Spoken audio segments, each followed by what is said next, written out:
Boss Ga, tingnan ang oras. Si Miss Chin, malapit nang makalabas mula sa detention center.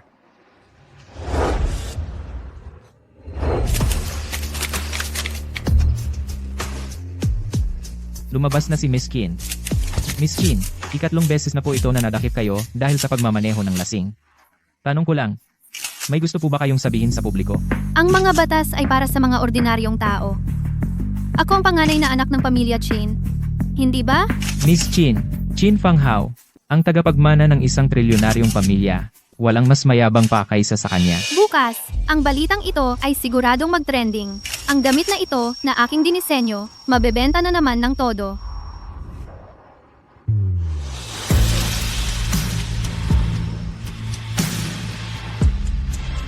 Ang pangangatawan, ang mukha, bagong artista ba sa showbiz? Sakto, naghahanda ako na magtayo ng menswear brand. Hindi ko alam kung maaari ko siyang makuha bilang endorser.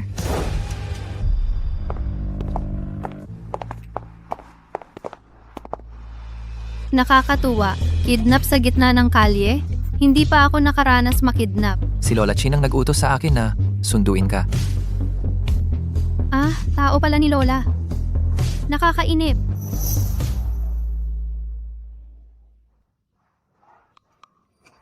Madalas mong kunan ng litrato? Si Qin Fang Hao? Opo, Mula ngayon, ipaalam mo agad sa akin ang mga balita tungkol sa kanya.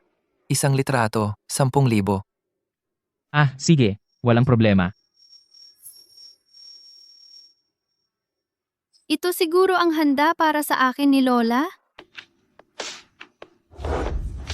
Sa wakas, si Lola ay nagbigay ng disenteng regalo. Akin na ang saya ng pagbubukas ng regalo. Sa palagay ko, nagkakamali ka. Mula ngayon, ako ang bahala sa'yo.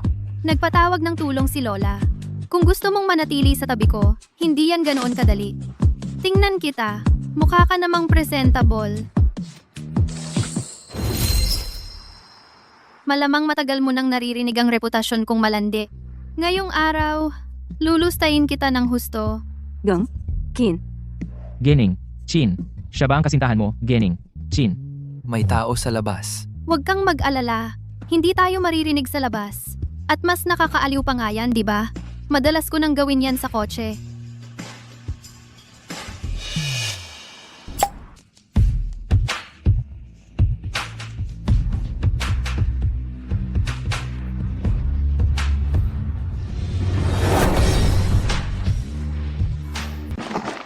Anong ginagawa mo? Miss Qin, si Lola Qin, naghihintay pa sa'yo sa bahay.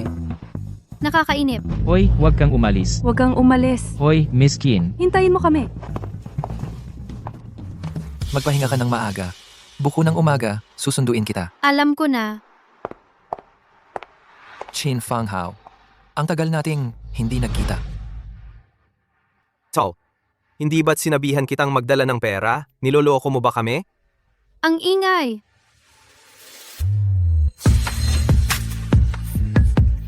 Umarang ka sa daan ko. Umalis ka. Saan galing tong dalagita? Lumayo ka. Huwag kang makialam. Hindi ba sinabi kong umalis kayo? Mga basura ng lipunan.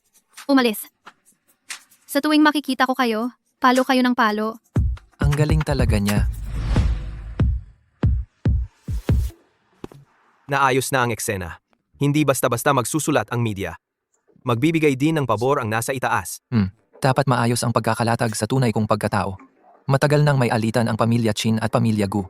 Kung malalaman nila na ako ay mula sa pamilya Gu, hinding-hindi nila papayagang lumapit ako kay Fang Hao. Pero, ayon sa aming investigasyon, nang arestuhin si Miss Chin ng gabing iyon, wala siyang lasing. Kumain lang siya ng litsiyas. Bakit hindi siya nagpaliwanag? At saka, nagpanggap pa siyang lasing na lasing. Palagi siyang may sariling desisyon. Tara na. Qin Fang Hao.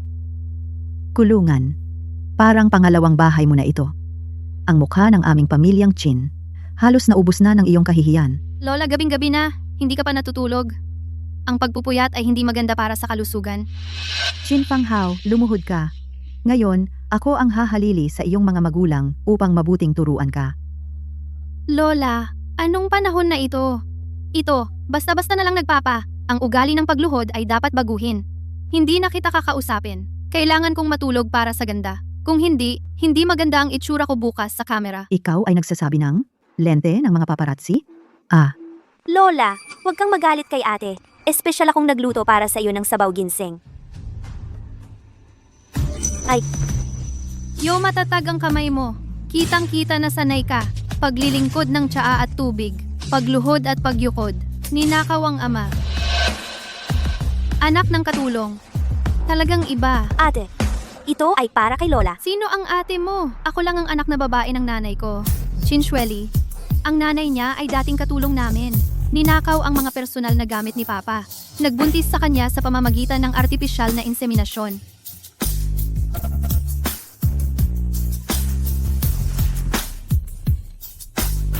Ang anak na ito ng katulong, ngunit lahat ng paraan ay ginagawa para palitan ako. Si Miss Chin. Nakuha ko na ang impormasyon tungkol kay Gusian. Patay na ang kanyang mga magulang. Single siya at napakalinis ng pamumuhay. Wala pa siyang naging nobyo o nobya. Mga walang kwentang impormasyon lang ang hinanap mo.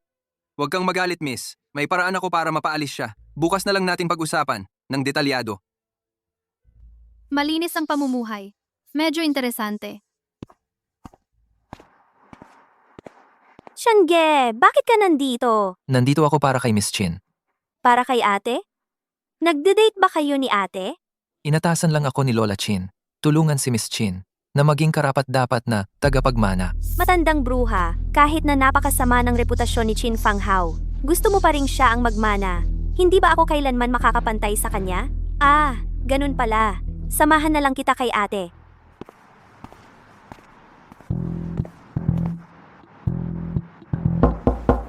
Shanje, wala namang ambisyon sa trabaho ang ate ko. Tanghali na siya nagigising araw-araw. Baka mas maganda kung mamayang tanghali ka na lang bumalik.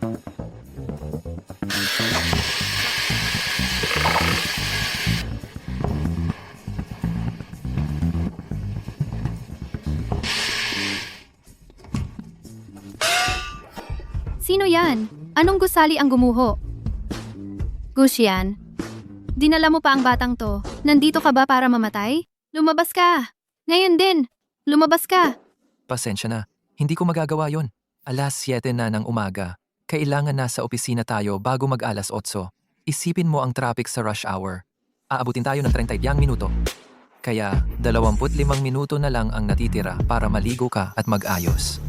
Alas 7? Alas 8? Opisina? Mga salitang yan, kadiri sa yaman ko. Ngayon din, umalis kayo dito. Kung hindi, pagsisisihan ninyo ang pagdating ninyo sa mundong ito. Miskin, sinabi ko na, ako na ang bahala sa'yo ngayon. Kailangan mong bumangon. Baliw! Napakayaman ko na. Bakit kailangan ko pang magtrabaho? Ano pa ang saysay ng pagiging mayaman? Ayoko! Ayoko rin! Dahil malinaw na ayaw mo, ayon sa kagustuhan ni Lola. Si Miss Chinchueli, bilang alternatibong tagapagmana ng kumpanya, ang siyang mamamahala sa mga gawain mula ngayon. Kuya Sian, ito, ganun ba talaga ang sinabi ni Lola? Natatakot ako baka hindi ko kayanin. Ayon kay Lola Kin, ang disiplina at sipag ay pangunahing katangian ng isang tagapagmana at malinaw na may mga taong kulang dito. Isang anak sa labas lang yan. Karapat dapat ba siya? Huwag mong ikahiya ang pamilyang Chin. Gusian, hintayin mo ako sa baba. Baba na ako. Kuya Sian, si Lola, ako ba talaga ang gusto niya? Nakuha ko na ang gusto kong resulta. Salamat sa kooperasyon mo. Chin Fang Hao, ikaw ang kumuha ng lahat sa akin. Binibini Chin. Ang mga ito, ang lahat para sa unang kalahati ng taon, ulat ng mga pangunahing proyekto. Ngayon, pakiusap na basahin mo ito ng buo. At lagdaan ang iyong opinyon. Walang problema. Lumabas ka na. Kailangan ko ng katahimikan.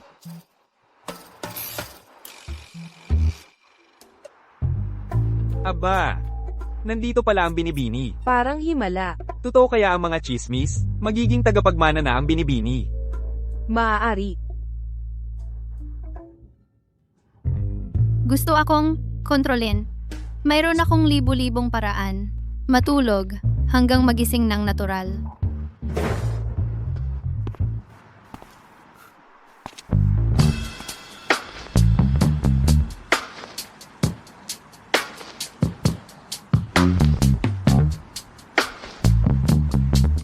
Binibini Chin. Chin, ang iyong mga mata. Nahulog sa salamin.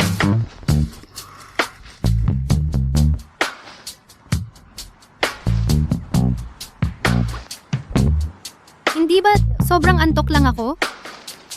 Kuha mo ako ng kape. Si,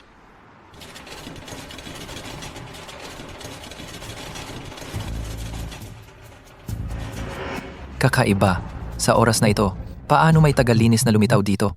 Hindi ko alam, pero sa direksyong iyon, opisina lang ni Miss Chin ang nandoon. Tingnan natin. Nasaan si Chin Fang Hao? Yung janitor yon.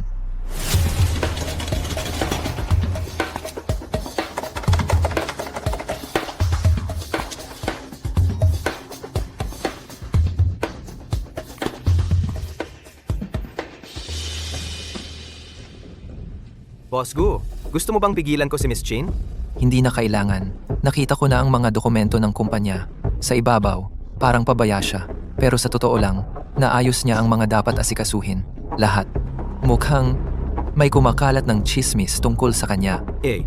Paano naman yung kay Lola Chin? Ako na ang bahala. Basta, wag na lang siyang magkaroon ng masamang balita. Sabihin mo na. Anong plano mo? Sabihin mo, bakit siya ang pinili ng lola mo para bantayan ka? Huwag kang magpaligoy-ligoy. Sabihin mo na. Ginoong Gu, nasa private club ang nobya mo. Nagwawala. Malamang bukas, chismis na yan. Nag-imbestiga ako tungkol sa kanya. Kahit hindi kumpleto ang impormasyon, may isang bagay na sigurado ako. Napakagaling niya. At maganda ang reputasyon niya. Matino. Matino? Anong ginagawa mo? Bini-bini. Bakit mo mula ang mukha mo?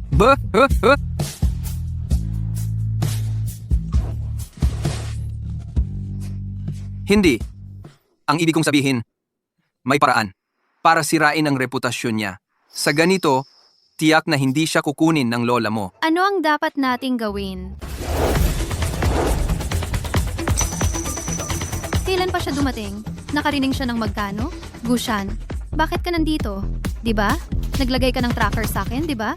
Sumama ka sa akin. Oy, kung gusto mo siyang kunin, dapat mo muna akong tanungin. Ah, Huang Ye, huwag kang duwag. Nagmamagaling ka. Triple national champion siya sa taekwondo. Parang manok lang ko sa kanya. Kahit na ang galing mo. Dapat may rason ka pa rin, di ba? Kapag ininom mo yung alak na yan, pwede mo na siyang kunin.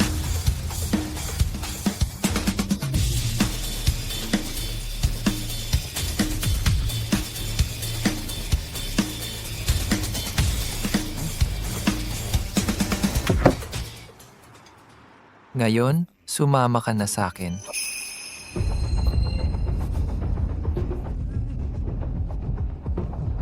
Lasing na si Ginoong Gu. Dalhin niyo siya sa kwarto para magpahinga. Akala ko ba malakas uminom? Nagpanggap pa. Palakasan lang pala? Mali ka dyan. May halo tong alak na to eh. Nilason mo?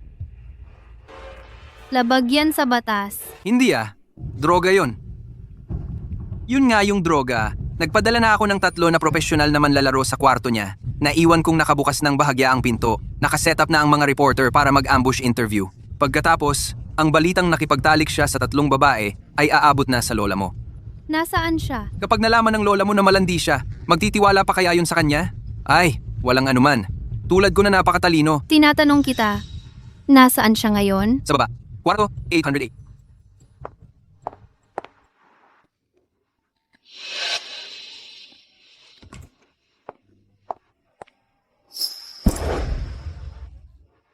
Lumabas kayong lahat.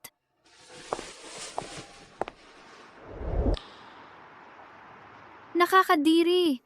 Nakakasira ng paningin. Takpan mo na lang ang pusod mo. Baka magtatae ka mamaya.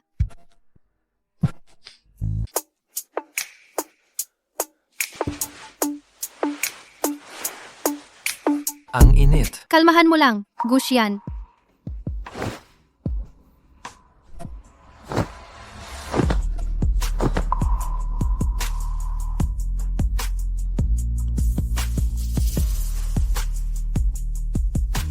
Nako, hindi naman siguro ako mamamatay dito ngayon.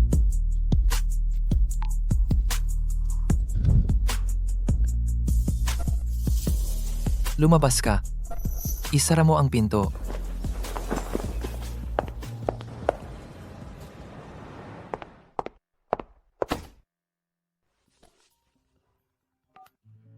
Binibini, nagawa na po namin ayon sa gusto ninyo. Naipaayos na siya. Matapang talaga itong si Gusyan, ano? Siya, para manatiling gising, gumamit siya ng basag na bubog sa kanyang kaliwang braso at naghiwa ng 3 beses. Malalim ang mga sugat. Medyo marami ang nawalang dugo. Talagang mabuti ang ugali niya. Kahit sa ganitong sitwasyon, nakokontrol pa rin niya ang sarili. Inilagay ko siya sa VIP room, sa pinakamataas na palapag. Alam ko na. Ang pinakamasama, babayaran ko na lang siya ng husto sa susunod. Fang Hao, anong babayaran mo? Wala po lola. Maaga kang nakauwi ngayon. Mukhang ang batang itong si Gusyan ay may kaya talaga. Sakto, may pag-uusapan ako sa'yo. Ang Gu Group na ito, kamakailan lang ay nakalikha ng isang napakagandang tela, napakataas ng teknolohiya nito. Baka sa ating bagong produkto ay magdulot ito ng malaking pinsala. Dahil lang sa Gu. Sa mga nakaraang taon, ilang beses na tayong pinag-initan ng Gu. Pero isang beses, hindi tayo bumagsak. Huwag tayong maging kampante. Noong araw, ang lolo mo at ang nagtatag ng Gu Group, si Gu Kanghai, ay magkasamang nagnegosyo. Noon, ako nga ay kasama ang matapobreng babaeng Gu ay nagkasundo para sa iyo at sa kanyang apo. Pero, ano ang nangyari? Si Gu Kanghai, dahil sa pansariling interes, ay hinati ang grupo, ninakaw ang pangunahing teknolohiya at dinala ang kalahati ng mga kliyente natin. Noon, muntik nang mabangkarote ang Chin natin. May mga apo pa ang Gu. Meron nga dati. Pero, ang batang iyon, malas. Di nagtagal pagkatapos ng kasunduan, ay nawala.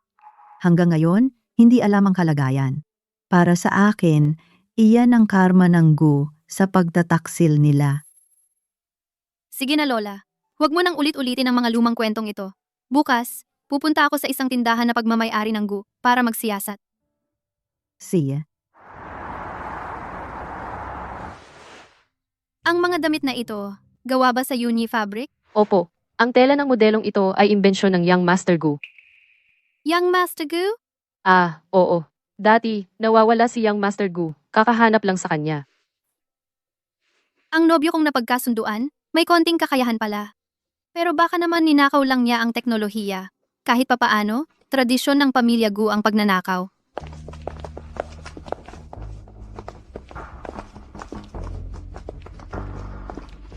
Doon, parang si Young Master Gu na dumadalaw.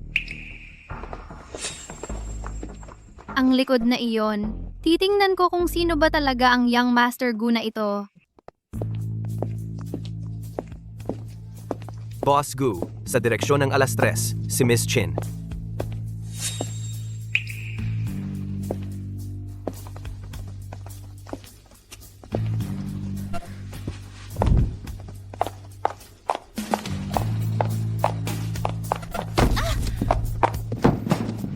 Pasensya na.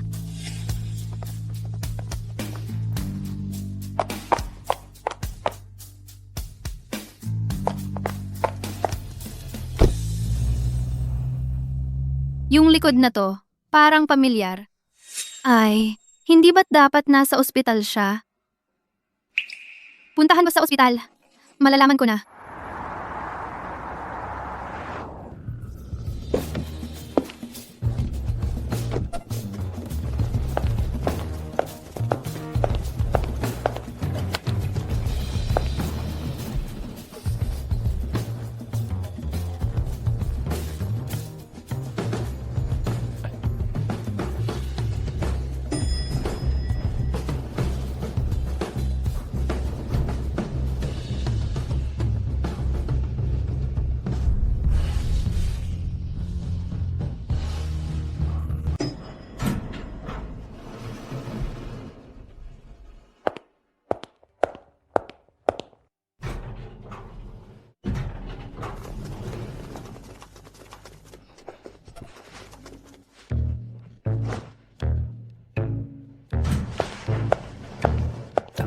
Huwag.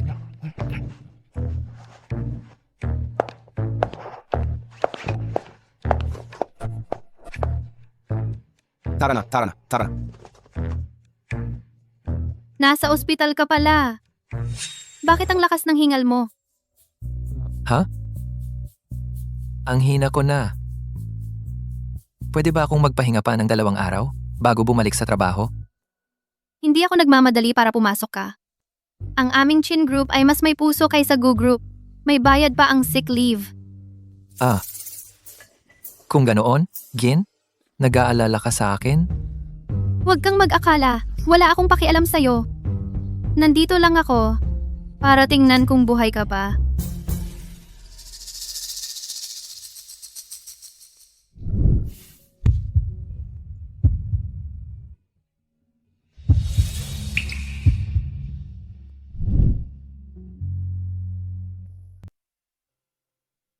Sagutin mo ako.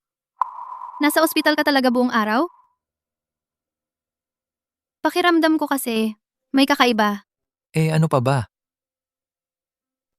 Kanina, nasa mall ako, may nakita akong likod na kamukha mo. Pero hindi naman siguro ikaw. Ang panganay ng pamilyang Gu, paano magpapakababa para sa utos ni Lola? Sabi mo? Yung Gu Group? Sasabihin ko sa'yo, ang mga tao sa Gu, wala ni isang mabuti. Medyo naman, mabilis kang maghusga. Hindi mo naman pwedeng lahatin na sila. Kasi naman ang dami-dami sa pamilyang Gu. Alam mo yung genetic, ang anak ng daga, magaling maghukay. Ang lahi ng mga Gu, sa ugat pa lang, sira na. Payo ko sa'yo, pag may nakilala kang Gu, lumayo ka ng todo. Mukhang kailangan kong itago ng maigi ang tunay kong pagkatao. Ginoong Gu, inayos ito ng binibini para sa dagdag na nutrisyon. Ikaw ang naghanda nito. Bakit mo ako sinisisi? Wala akong ganoong kabaitan. Oo, tama ka. Ako ang nag-ayos. Naku, ang daldal ko. Laging totoo ang sinasabi. Kailangan mo ring magbayad at humingi ng tawad. Ginoong Gu, tanggapin po ninyo ang aking paghingi ng tawad. Ang bagay na ito ay lubos na ako lamang ang may kagagawan. Walang kinalaman ang binibini kahit kaunti. Mas maayos na yan. Tara na. Hindi pwede. Paano ko hahayaang ikaw at ang ganyang masasamang tao ay magkasama dito? Hindi ako mapapanatag. Ngayon ang salita ko ay hindi na sinusunod? Ganoon ba? Nandito lang ako sa labas. Tawagin mo ako kung may kailangan. Ang daldal mo.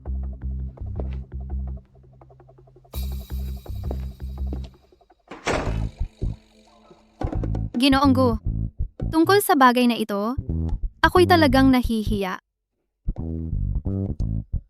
Kung gayon, binibining Chin, paano mo ako babayaran?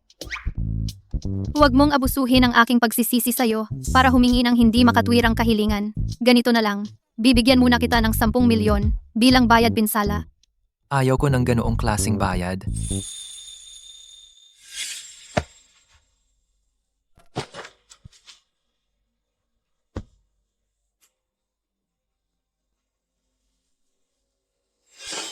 Bakit mo ako tinititigan? Huwag mo akong mahalin ha. Kahit na ako ay mabait at madaling lapitan, at natural na maganda, ngunit ang isang manok ay hindi bagay sa isang phoenix. Binibining Chin, hindi iyon ang ibig kong sabihin. Pumayag ka sa isang bagay. Basta't hindi labag sa batas, maari kong pag-isipan.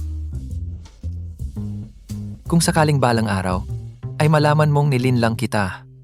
Patawarin mo ako minsan. Pakiramdam ko'y may masama kang balak, hindi ba? Ang ibig kong sabihin, kung sakali lang, Si. Okay, ako ay isang taong napakapalagayang loob.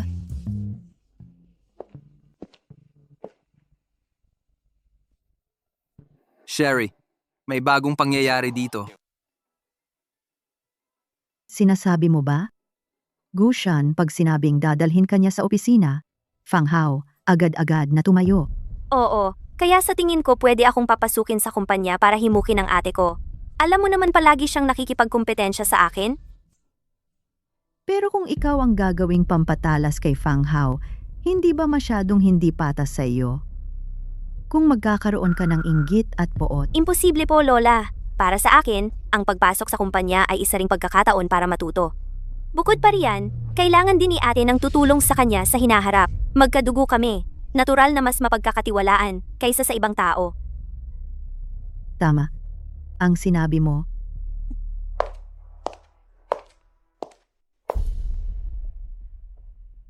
Chin Fang Hao, sa labas, pakiayos naman ang imahe mo. Huwag mong kalimutan, ikinakatawan mo ang pamilya Chin.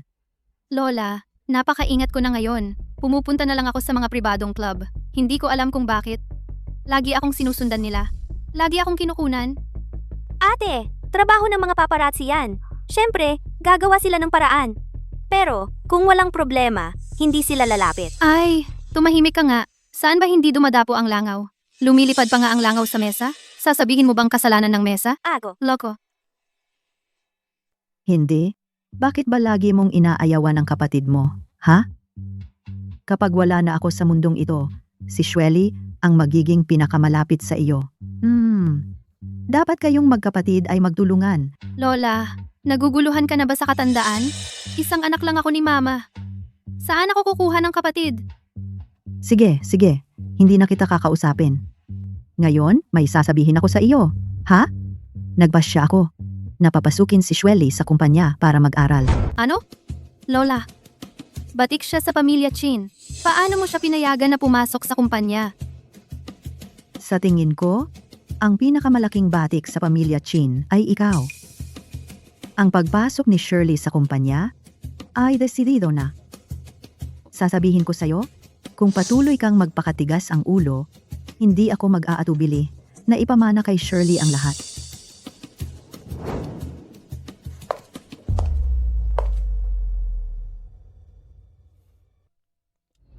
Huwag mong isipin na pagkapasok mo sa kumpanya ay mapapalitan mo na ako. ate, ang pagpasok ko sa kumpanya ay hindi para palitan ng sinuman. Gusto ko lang tulungan si Lola sa mga problema niya. Pagkatapos ng lahat, ang reputasyon ng Chin ay kailangang may magligtas.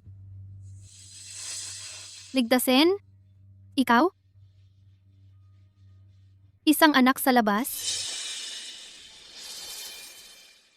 Huwag mong kalimutan. Ngayon, ako ang executive director ng kumpanya. Kung ganoon ka kagustong pumasok sa kumpanya, magsimula ka sa paghahain ng tsaa at tubig. Ako,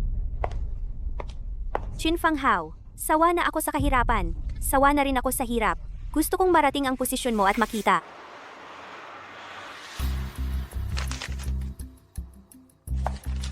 Sino ang nagpahintulot sa'yo na pumasok sa opisina ko?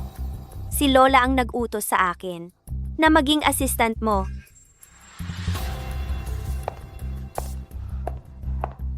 See? Pumunta ka. At gumiling ka ng kape para sa akin. Walang asukal, walang gatas. 85 degrees ang temperatura. Kapag hindi maganda, gilingin ulit. Hanggang sa masiyahan ako.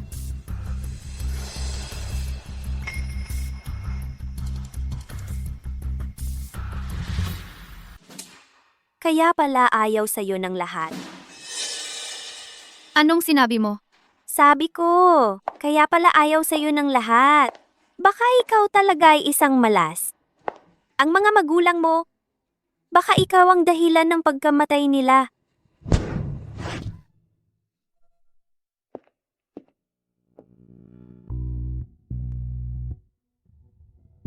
Bakit hindi siya pinigilan ni Kuya Shan? Malamang si Kuya Shan ay hindi nakareact agad, kaya samantalahin natin to para mapatunayan niya sa harap ni Kuya Shan na totoong masama siyang babae. Kuya Shan, anong ginagawa mo rito? Huwag ka nang umiyak. Hindi siya magpapalipas ng dahilan para saktan ka. May ginawa ka bang nakagalit sa kanya? Mula nang mamatay ang mga magulang ko, wala pang sino man ang nagtanong muna bago ako ipagtanggol. Tama po, hindi kasalanan ni ate. Ako po ang nakagalit sa kanya. Karapat dapat akong masaktan. Kuya Shan, huwag niyo pong sana magkaroon ng masamang pananaw kay ate dahil dito. Ganun na naman siya. Wala akong anumang masamang pananaw kay Ginang Chin. Kung ikaw na mismo ang nagsabing ikaw ang may kasalanan, huwag ka nang umiyak. Kung lalabas ka ng ganyan at makita ka ng iba, hindi ba nila iisipin na si Ginang Chin ang nananakit sa'yo? Tama po si Kuya Shan. Hindi na ako iiyak. Ang sarap sa pakiramdam. Nakahanap din ng magpapatino sa pakwela nato. Bakit ka umalis sa ospital? Hindi ba't sinabi kong magpahinga ka pa ng ilang araw? Huwag mong alalahanin ang bayarin sa ospital. Sa bandang huli, ako ang sasagot sa lahat ng gastos. Ako? Nasa ospital? Kuya Sean, nasugatan ka ba? Ito ang braso na may konting sugat. Kung mag-uusap, mag-usap lang. Bakit ka nanliligalig? Nag-aalala lang ako kay Kuya Sean. Si Gushan ay tao ko. Hindi mo kailangang mag-alala. Ate, Baka hindi mo alam. Malapit ang relasyon namin ni Kuya Sean. Magkakilala na kami noong bata pa. Kilala lang naman. Hindi totoo yan. Kuya Sean, nakalimutan mo na ba? Dati, madalas akong pumunta sa bahay niyo para maglaro. Sinabi pa ng magulang mo na paglaki ko, magiging manugang na raw nila ako. Ang galing ng memorya mo. Ako? Wala akong naaalala oras ng trabaho ngayon. Na ganyan, umalis ka at magtrabaho ka. Totoo. Chinchueli, unang beses ko lang. Nandito ka ba para magtrabaho marining na may nagsabi o para magkuwentuhan sa kanya ng ganyan?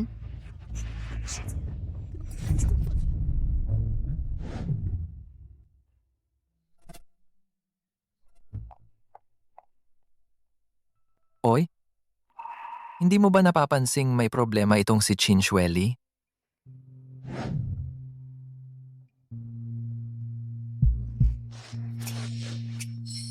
Kadalasan, ako ang sinasabing may problema ng lahat. Pero, wala na yun. Matagal na akong may masamang reputasyon. Ipinakita niyang parang walang alam sa sugat ko sa braso, pero tiyak na hinawakan niya ang kanang braso ko. Sign. Paano niya nalaman? Nandito ang sugat. Kaya alam na alam niya ang mga bagay tungkol sa akin. Alam na alam. Baka sinusundan niya ako. Matalino. Siyempre, hindi ba't alam mo kung sino ako? Gushan. Ah. Ikaw ang pangalawang nakapansin na may problema si Chinchueli. Nagpasya akong tanggapin ka. Mula ngayon, magkakampi na tayo. Siyempre.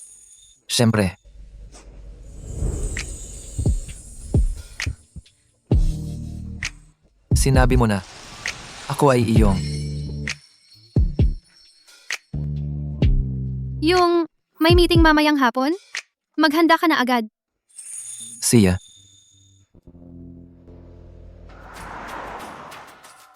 Ang bagong inilunsad ng Goo Group na Cloudwing Fabric ay nakakuha na ng 60% ng market share sa high-end. Marami sa ating mga counter ay talagang mahina ang benta ngayon. Iminumungkahi ko na agad nating isara ang ilan sa mga counter para mabawasan ang gastos. Hindi pwede. Ang pagsasara ng mga counter ay magdudulot ng masamang impresyon sa kumpanya. Huwag isara. Hahayaan mo na lang ba na patuloy itong malugi? Binibining Chin, sa paglilibang mo lang palagi, marahil hindi mo alam kung ilan na ang umalis sa kumpanya. Sumasang-ayon ako sa ideya ni ate. Hindi nating dapat hayaan na isipin ng iba na may problema ang Chin Group. May mungkahi ako. Bigyan ng 5% dagdag sahod ang lahat ng empleyado. Sa ganitong paraan, mapapanatag ang loob nila at maiisip ng iba na umuunlad ang Chin Group. Alam ko na may masamang balak ito. Kung papayag tayo sa dagdag sahod, lalong magpapabigat sa cash flow natin. Lalong magpapabigat. Kung tatanggi naman, mawawalan tayo ng suporta. Ito ay isang mahigpit na sitwasyon. Tungkol sa bagay na ito, pag-iisipan ko muna ng 2 araw.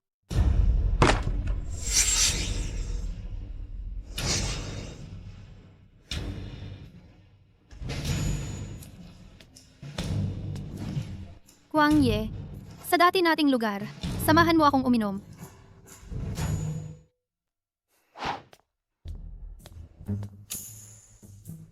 Alis ka ba? May nakausap na akong si Kwang Ye. Lalabas kami para uminom. Sasama ako sa'yo. Bahala ka. Kwang Yi. Yung madalas na kasama niya. Paulit-ulit na naibubunyag ang kanyang mga galaw. Marahil ang problema ay nasa kaibigan na pinakapinagkakatiwalaan niya.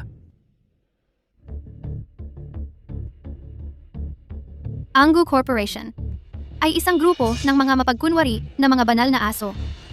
Gumagamit sila ng pinakamasamang paraan para magkunwari na sila'y marangal. Ang perang kinikita nila, alin ang malinis? Ew!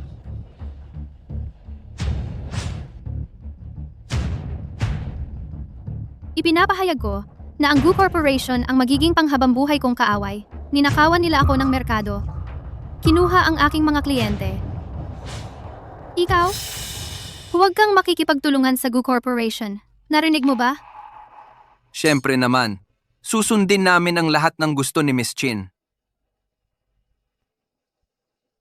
Kuang Ye, ang bunso ng Huaki Bank. Marami siyang pakikipagtulungan sa Gu Corporation. Pero, Miss, alaunan na ng madaling araw. Hindi na talaga ako makakainom pa. Kayo na lang magpatuloy. Uuna na ako. Ang hina mo naman. Umalis ka na. Gu, alagaan mo si Miss Chin.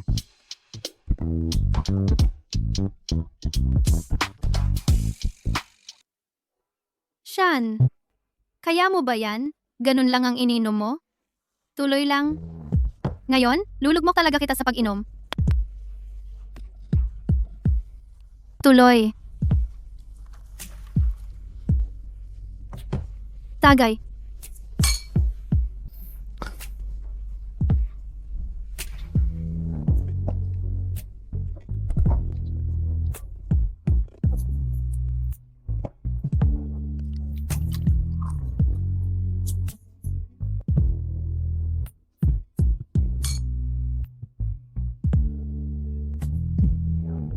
Hindi na. Tuloy? Lulugmok talaga kita.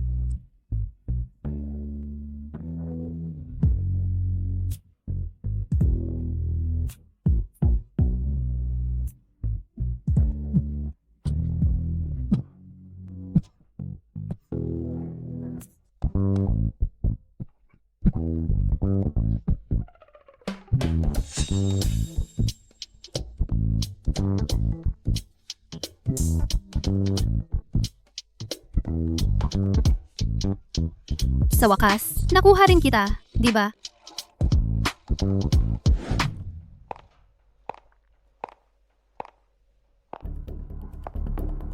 Kuya Sian! Kuya Shan,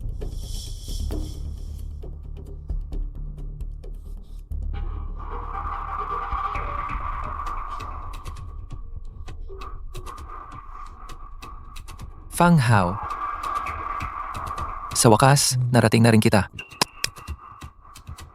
Ang hakbang na ito, inabot ako ng 5 taon para marating ito. bakit? Bakit ang dali-dali para sa iyo na makuha ang lahat?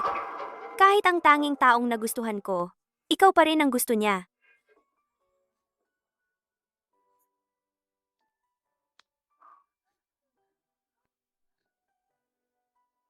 Ang tamis-tamis.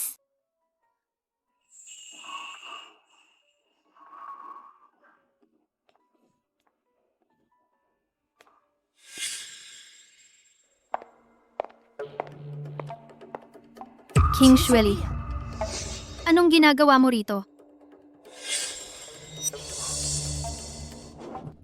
Ginoong Shan, dumadaan lang ako. Fang Hao, ako. Gushan, akala mo ba talagang gusto ka niya? Ganyan na siya noon pa man. Lahat ng bagay gusto niyang agawin sa akin. Kukunin ka rin sa akin? Oh,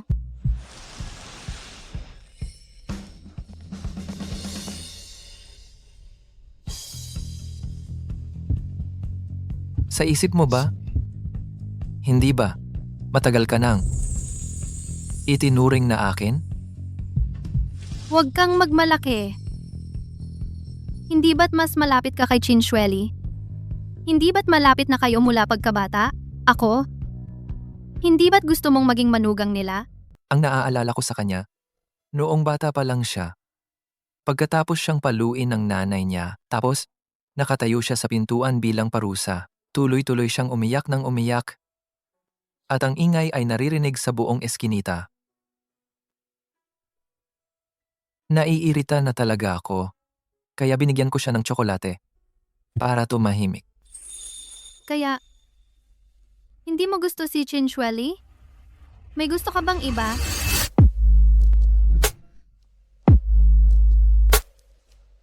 Meron.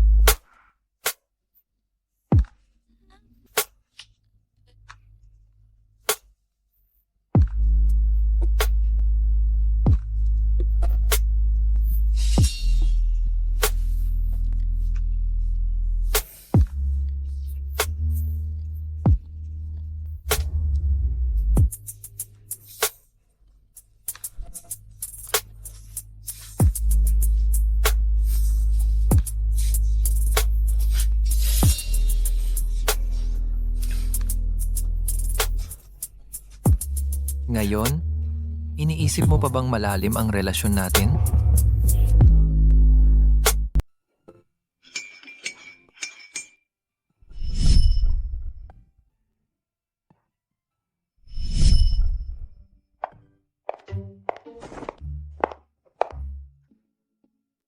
Magandang umaga.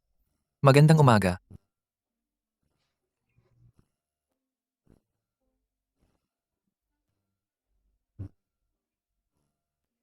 Yung lasing na lasing ako kagabi. Ano naman? Kaya kung ano man ang nasabi ko kahapon na hindi dapat o nagawa kong hindi dapat, hindi yun kasama.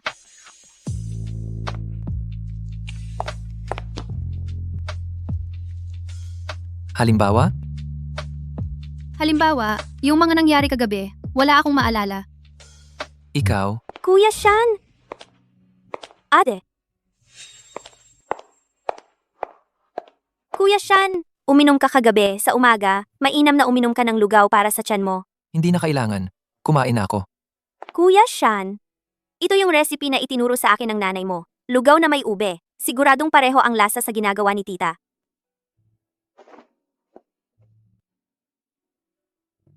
Salamat. Salamat sa pag-aalala. 3 minuto na kayong nag-uusap. Mukhang marami kayong pagkakapareho. Kung mag-uusap, mag-usap lang. Bakit ka lumalapit ng ganyan? Kuya Sean, may mga bagay, hindi ko alam kung dapat bang sabihin. Kung hindi dapat sabihin, wag mo nang sabihin. Tungkol ito kay ate. Anong bagay? Kuya Sean, ayoko lang na malinlang ka. Si ate, hindi siya tulad ng inaakala mo. Palagi siyang may iba't ibang lalaki sa likod ng mga tao. Para sa kanya, baka isa ka lang sa mga bagong hamon. Alam kong hindi ka naniniwala, pero may ebidensya ako. Heto. Mga lumang litrato ni ate, lahat yan sa mga club. Hoy, bakit mo kinuha ang cellphone? Gusto mo bang magpalitan ng contact?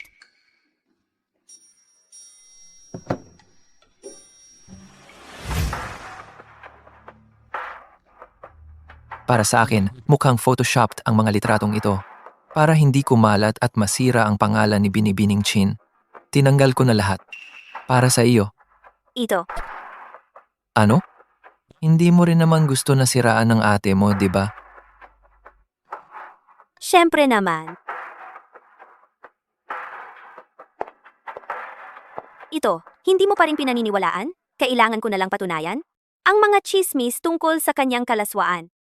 Bakit ba nakakainis sa akin kapag nakikita kong magkasama si Nagushan at Chinchueli? Kahapon lang, hinalikan niya ako. Ngayon, nakikipag-close na naman siya kay Chinchueli. Gago.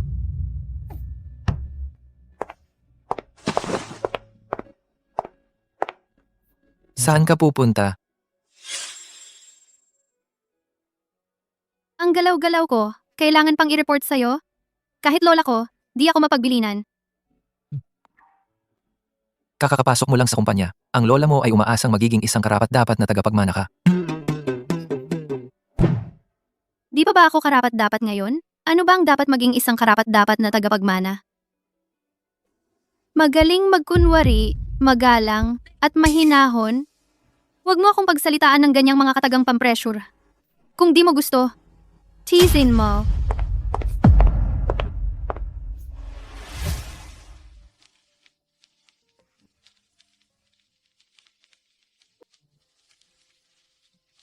Anong nangyari, miss? Parang masama ang mood mo ah. Sinong nagpainit ng ulo mo? Si Gushan kasi, Napapansin ko madali ka nalang maapektuhan ni Gushan. Bakit? Huwag mo namang sabihin gusto mo siya. malabo yun. Kahit mamatay lahat ng lalaki sa mundo, di ko siya magugustuhan. Sayang naman. Lalaki ang nakakaintindi sa kapwa lalaki. Si Gushan, parang interesado rin sa'yo eh. Totoo ba yan? Bakit di ka naniniwala sa analysis ko? Ganito na lang, humanap ka ng lalaki, tapos magpanggap na may something kayo sa harap niya. Tingnan natin kung maseselos siya. Kwang Ye, ang utak mo ba? Puro ba't puro mga masasamang paraan ng laman? Yung ginawa mo sa kanya noon, yung paglalagay mo ng gamot, di pa kita napapag-usapan tungkol doon. Puro ka mga ideyang di naman magandang gawin.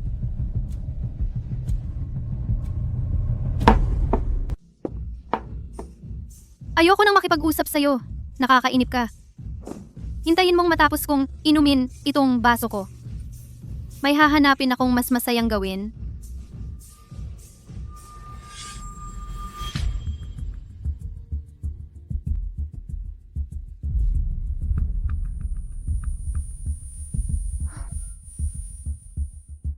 Ang lakas ng alak na to.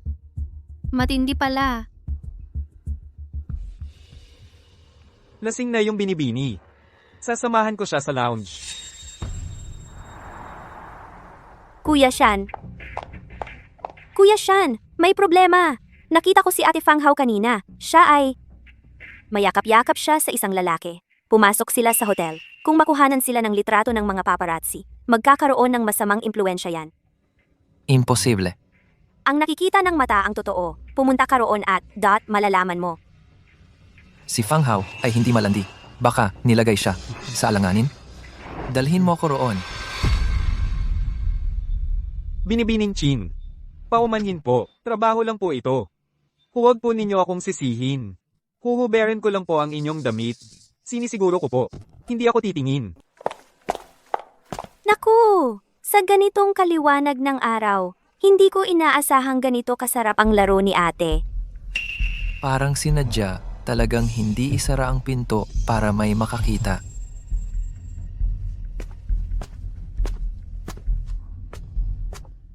Kahit na ano pa ang nangyari, kailangang protektahan natin ang reputasyon ni Chin Fang Hao. Ang bagay na ito, hindi dapat malaman ng iba. Narinig ko, pagkatapos ng insidente, bumabalik ang salarin sa eksena ng krimen. Ikaw ba ang gumawa? Siyempre hindi ako. Paano nangyari yon? Ito, Sherry, hayaan mo akong magpaliwanag sa'yo. Sa totoo lang, mula pa sa simula, nakita ko na siyang naglalagay ng gamot. Paano mo ko hindi mapagkatiwalaan sa aking paghusga? Ganito. Umanap ka ng isang tao na magpapanggap na malapit sa kanya sa harap niya. Tingnan natin kung maiinggit siya. Kwang Ye, bakit puro ganitong mababang klaseng ideya ang nasa isip mo? Pero sinamantala ko ang sitwasyon. Pinahintulutan ko siyang dalhin ako rito. Ginang Chin. Paumanhin po, trabaho lang po ito para sa akin. Huwag po ninyo akong sisihin. Tatanggalin ko lang po ang inyong damit. Sinisiguro ko, hindi ako titingin. Kunwari lang, inalagaan ka at pinalaki ng mga magulang mo para lang gamitin mo ang mga kamay mo sa mga bagay na nakakahiya, para lang sa kaunting pera. Ipagpapalit mo pa ang dangal mo bilang tao? Ginang Chin, mali po ako. Ang sampal na ito? Para sa pag-aaksaya ng 12 taon ng basic education sa iyo. Ang sampal na ito dahil wala kang prinsipyo sa buhay. Paano mo masasabi na isang babae ay kayang gawin sa kapwa babae ang ganitong kalupit? Hindi po ako ang kapatid niya. Nakakuha lang ako ng chismis para protektahan ang reputasyon ng kumpanya. Kaya ako nagmamadaling pumunta rito. Eh ikaw, nananatili ka pa rin nasa kanyang panig ngayon? Siya ang nagpatawag sa akin. Hindi naman ako naniniwala agad.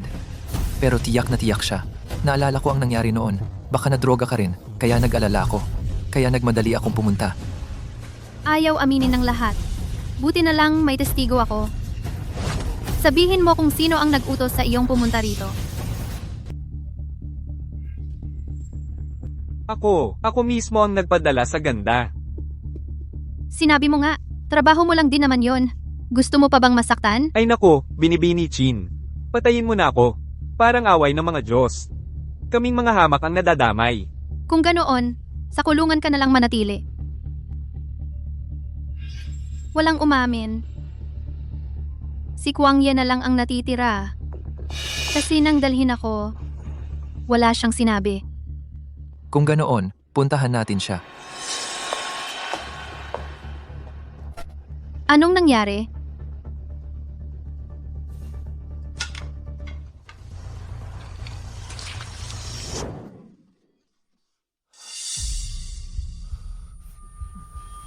Buti na lang hindi ikaw ang may utos. Kung hindi, talagang madidismaya ako. Anong nangyari? May nangyari nga, hindi maganda. Akala ko ikaw ang may pakana. Mukhang nag-isip lang ako ng masyado. Magkaibigan tayo. Bakit mo ako ipapahamak? At saka, wala naman tayong away, diba? Bakit kita ipapahamak? Binibini. Lagi kitang sinusunod. Paano ako maglakas loob? Alam kong hindi mo kaya. Kung ganito, wala tayong makitang simula sa kaso. Sa susunod na lang nating imbestigahan. Umuwi muna tayo. Gusian, hatid mo ako. See ya.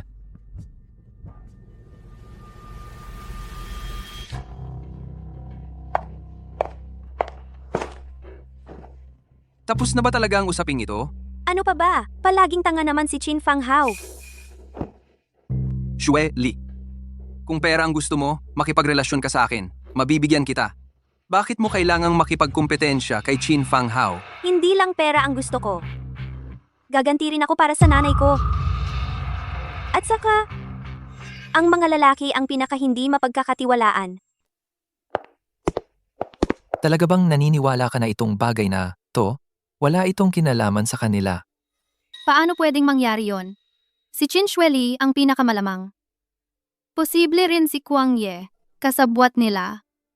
Pero ngayon, kailangan kong magpanggap na tanga. Kung hindi, paano nila ilalabas ang tunay nilang balat?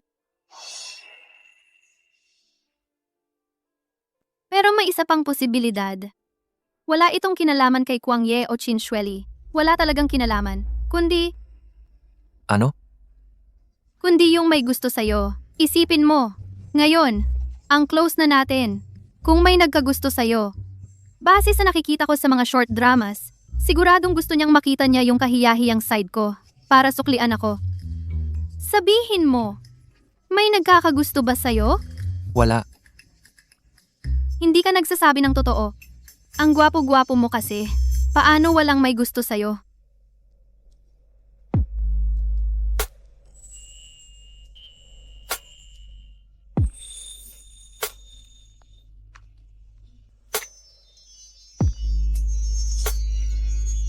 Eh ikaw, gusto mo ba ako? Ako? Marami na akong nakilalang gwapo. Katulad ng level mo? Sakto lang. Sakto lang?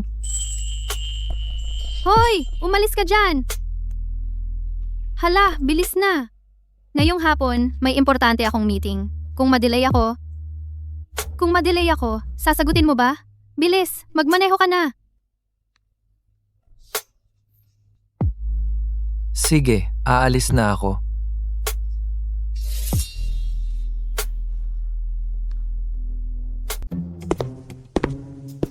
Boss Gu. Paano ka nakalibre ngayon tungkol kay Miss Chin? May mahalagang meeting siya. 2 oras yon.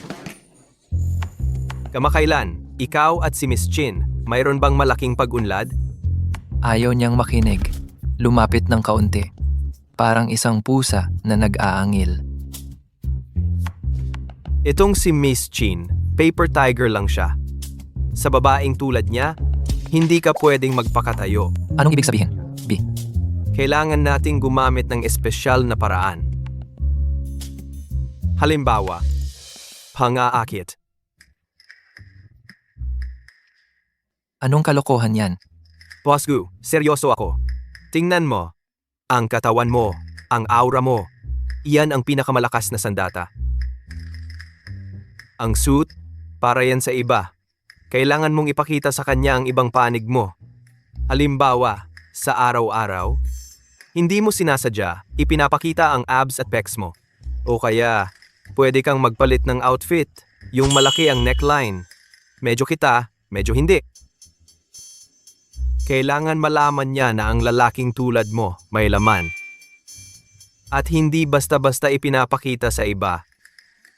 Siya na? Hindi pa ako ganoon. Boss Gu, seryoso talaga ako. Ang praktika ang sumusubok sa katotohanan. Ang tanging paraan. Subukan mo.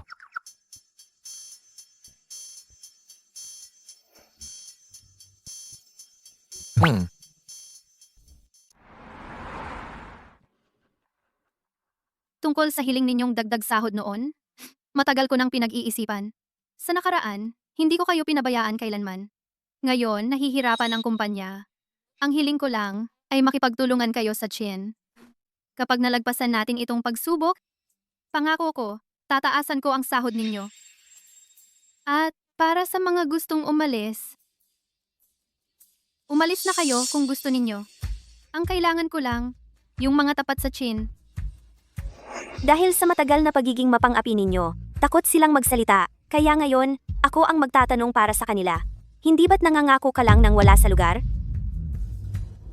Tama siya, Miss Chin. Sabi ninyo, lalagpasan natin ito? Pero kailangan ninyong bigyan kami ng malinaw na pag-asa at konkretong plano. Meron akong plano. Ang tela ng Gu Group ay pang pambabae ang gamit, hindi pang panalaki. Kaya nagpa siya akong ilunsad ang isang bagong high-end na brand para sa lalaki, ang Chinfeng. Ang Gu sa larangan ng pambabaeng damit ay mahina pa ang pundasyon. Kailangan nating ituon ang ating mga mapagkukunan para magbukas ng pangalawang linya, diretso sa kanilang mahinang punto. Ano ba yan, Miss Chin? Ayaw ninyong dagdagan ang aming sahod, pero gugugol kayo ng pondo para maglunsad ng bagong brand ng pambabaeng damit? Ang Chin, sa loob ng maraming taon, ay nakapokus sa pambabaeng damit. Masyadong mapanganib ang biglang pagpasok diyan. Paano kung masayang lang ang pondo? Hindi ba't malulugi ang kumpanya? Ang Chinfeng ay hindi basta-basta lang. Ito ay batay sa maingat na pagsasaliksik at desisyon ko. Kailangang gawin ito. At kailangan ninyong magtulungan ng buong puso. Tapos na ang pulong. Nakakainis talaga. Masyadong mapag-utos. Gusto niyang itulak ang Jin Group sa kapahamakan. Hoy, huwag muna kayong mag-init ng ulo. Si ate kasi, sobrang gusto lang niyang magkaroon ng magandang resulta. Pero, yung Chinfeng project na ito ay talagang napaka-risky. Ibinigay sa kanya ni Lola ang kumpanya para magpatuloy ng maayos. Hindi para dalhin ang Chin Group na may ilang dekada ng pundasyon sa isang malaking sugal. Oo nga, tama si Miss Shirley. Kung malaman ito ni Gang Chin na ganyan siya kawalang ingat, tiyak na hindi papayag. Pero si ate ngayon, ayaw makinig sa payo. Siguro, ang salita lang ni Lola ang makakapagpaisip sa kanya.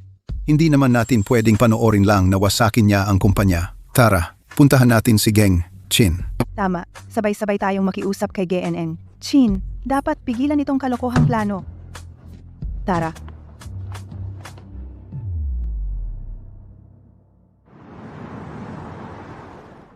Narinig kong sa meeting ngayon, nagalit sa'yo ang lahat. Sila pumunta na kay GNN Jin, Kin, para magreklamo. Hayaan mo sila. Kung ibinigay sa akin ni Lola ang kumpanya, sa akin, hindi siya makikialam sa mga desisyon ko.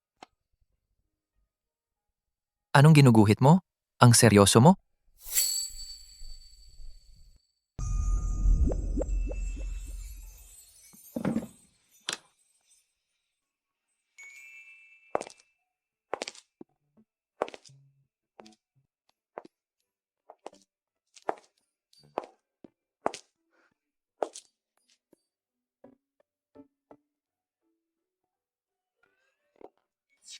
Wow!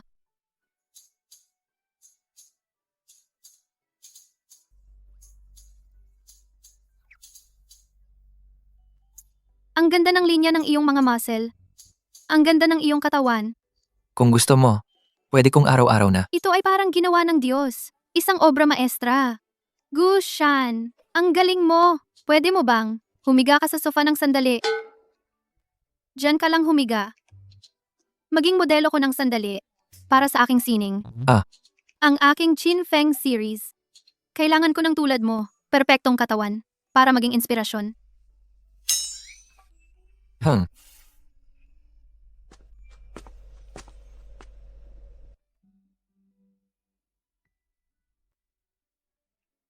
Sa totoo lang, mula pa noong unang pagkakataon na makita kita, sa isip ko, nagkaroon na ako ng ideya para sa Chin Feng. Dapat ito ay mahinahon. Punong-puno ng lakas. Tulad mo. Pagdating ng panahon, kung ilulunsad ang aking brand, dapat kang maging opening model ko. Hindi ba sapat ang aking pag-akit? Kulang pa?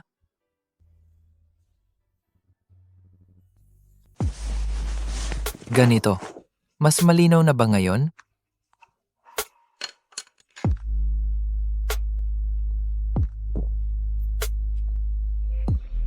Bakit bigla kang... Pero, mas kitang-kita nga ang linya ng kalamnan. Dahil sinabi ni Miss Chin, kailangan maghanap ng inspirasyon. Ako naman ay lubos na makikipagtulungan sa'yo. Para sa iyo, mas malalim na makita. Naku! Sino pa ang makakapag-concentrate sa pagpipinta? May ilang inspirasyon sa pagtingin lamang. Baka hindi pa sapat. Kailangan hawakan ng personal gamit ang kamay, saka mo mararamdaman ang texture ng kalamnan at ang tunay na direksyon ng lakas. Ganito, hindi maganda yan. Para sa sining lahat ito, huwag kang mag-alala. Ako sa iyo ay napakabukas palad. Gushan, ikaw.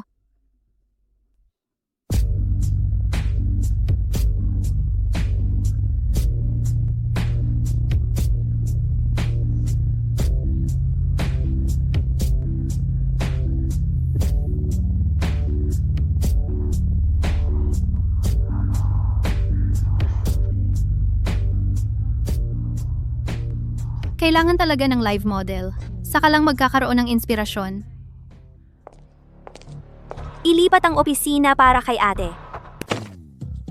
Ano ba ang ginagawa ninyo? Sino ang nag-utos sa inyong pumunta rito? Ate, dahil sa ginawa mo sa meeting kanina, naggalit ang lahat. Lahat ng mga shareholder ay nagkaisa na hilingin, sa ilalim ng pahintulot ni Lola, na ako na ang magiging bagong chairman of the board. Oo nga pala. Binigyan pa ako ni Lola ng 5% shares. Ang pamantayan ng pamilya Chin ngayon ay talagang bumaba. Kahit sinong kung sino na lang ay pwede nang maging chairman. Huwag kang mag-alala ate. Katulad mo, ako ay graduate din ng Ivy League Business School. Ang mga natutunan mo, natutunan ko rin. At kumpiyansa ako na mas magaling pa ako sa iyo. Binibining Chin. Kahit hindi gaanong nag-aral ng mabuti, lahat ng grado ko ay A. Talent na yata ang tawag diyan. Ano naman? Ngayon, ako na ang director ng Chin. Ilipat na ang gamit ng Binibini. Binibini, tuloy po kayo. Sige, magmalaki ka. Tingnan natin kung hanggang kailan ka magtatagumpay. Kuya Shan. Chin Fang Hao, gusto ko ring makita kung hanggang kailan ka magwawagi. Gagawin kitang isang mayamang heiress na mawawalan ng lahat.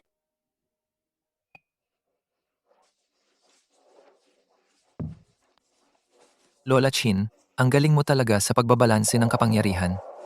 Ang mungkahi ko, kausapin mo siya ng maayos. Kausapin? Paano?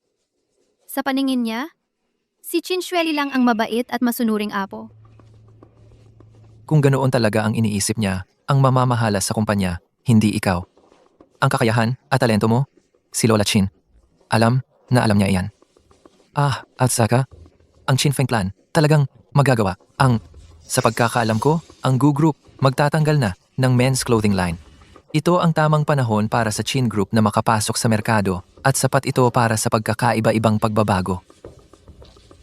Paano mo nalaman ang mga plano ng Gu Group? Gu rin ang apelyido mo. Baka kamag-anak ka ng pamilyang Gu. Imposible. Ang daming taong apelyidong Gu sa mundo. Pag uwi ko, kakausapin ko ang lola ko. Oh. Sa totoo lang, kung posible, talagang makipagtulungan tayo sa Gu Group sa ilang antas. Kapag nagtagumpay ito, iyon ang tunay na pagtutulungan ng malalakas at sapat iyon para baguhin ang kalagayan ng merkado. Huwag muna nating pag-usapan kung gusto ko o hindi. Tiyak na tutol ang lola ko. Huwag mo nang isipin ang daang iyan.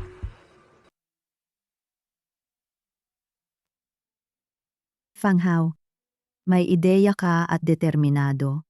Pero ang pamilya nating Chin ang pinakamagaling ay sa disenyo. Pagdating sa tela, palagi tayong nahuhuli kumpara sa pamilya Gu. Kung gagawa tayo ng high-end na brand ng damit para sa lalaki, kung wala ang suporta ng pinakamagandang tela, lahat ay walang kabuluhan. Tama po si Lola. Kung walang magandang tela, kahit gaano kaganda ang disenyo, hindi pa rin makakapasok sa high-end market. Ganito na lang, Xue Li Fang Hao. Kayo na ang bahalang mag-isip ng paraan. Maghanap man kayo o mag-develop ng tela na akma sa posisyon ng Chin Feng, ang pinakamagandang tela. Kung sino ang unang makapagpakita sa akin at sa board of directors ng kasiyasyang resulta, ang proyektong Chin Feng na ito ay ipagkakatiwala ko sa kanya ng buo. Hey, kung magtatagumpay ang proyekto, ako ang magdedesisyon kung sino ang magiging tagapagmana. Patas at makatarungan. Pakitang gilas na lang. Dati, hindi ako pinapayagang pumasok sa kumpanya. Ngayon, may pagkakataon na ako natalunin ka sa larangang pinaka-ipinagmamalaki mo. Ipapaalam ko kay Lola na ikaw ay umaasa lang sa pamilya Chin para umangat at wala kang tunay na kakayahan.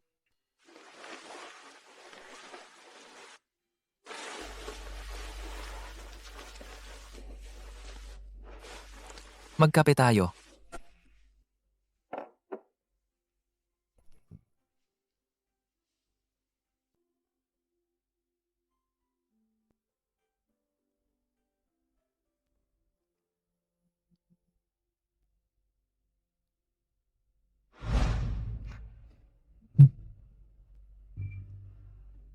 Nagawa na. Gusian, Parang nagawa natin. Nakita mo ba? Nagawa nga natin. Nakita ko. Nagawa natin. Ngayon na ang araw. Para pagpasyahan ang tela, pumunta tayong lahat sa board meeting. Siya? Lola, mga direktor. Ito ang tela na pinaghirapan kong hanapin mula sa Italy, isang bagong uri ng pinakamataas na klaseng tela na tinatawag na moonlight siya. Maging ang pagkalaylay, kinis, o pagiging maginhawa sa balat, perpekto ang lahat. Sapat ito upang makabuo tayo ng pinakamataas na uri ng serye ng damit para sa lalaki. Tunay ngang kahanga-hanga ang kakayahan ni Miss Chin. Ang telang ito, ang pakiramdam nito, napakaganda. Tama nga, kitang-kita na mas mataas ang kalidad nito kaysa sa mga ordinaryong tela na nabibili sa merkado. Kung ito ang gagamitin natin, panalo na tayo sa simula pa lang.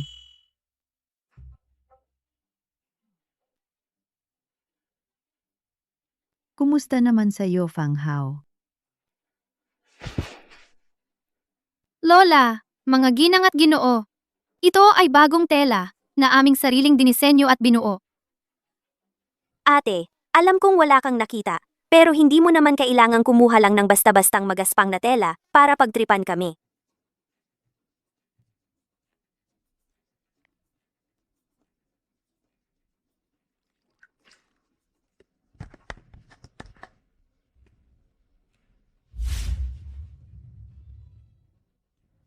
Ang moonlight siya ni Chinchueli, bagamat malambot at maringal, ay halos wala itong anumang praktikal na gamit. Madaling magkagusot at magkapunit. Lalo na, hindi ito waterproof. Tanong ko lang, sinong profesional na lalaki ang gustong magsuot ng isang damit? Na nagiging basag ulo kapag nabasa at kapag umupo o tumayo ay gusot na agad? Anong moonlight siya? Ito ay tela mula sa Yunyi, isang kumpanya sa ilalim ng Gu Group. Bakit sinabi ni Binibining Chin na ito raw ay nakita niya sa Italia? Shweli. Gusian, totoo ba yan? Ano ba ang alam ni Gushan sa tela? Mga telang katulad sa merkado. Ang dami, hawak-hawak lang niya. Sabi niya, ito raw ay Yunyi. Lola, ito ay personal kong mula sa supplier sa Italy kinuha. Ako naman may kontrata, reimbursement, at logistics. Lahat yan ay meron. Ginoong Gu. Ganon-ganon lang na pinagbibintangan ako. Talang Yunyi. Ito ay patentadong produkto ng Gu. Sa bawat metrong tela sa intersection ng warp at weft ay may nakatanim na espesyal na fluorescent fiber. Kapag nasa ilalim ng ultraviolet light, magpapakita ito ng marka na may feather seedling ng Gu. Ito nga ang logong Gu. Hindi, Lola. Ako lang ay ako. Tama na. Proyektong Kinfeng. Ipagkakatiwala ng buo kay Fang Hao ang responsibilidad. Lola, Chinxueli, ako. talagang nabigo mo ako.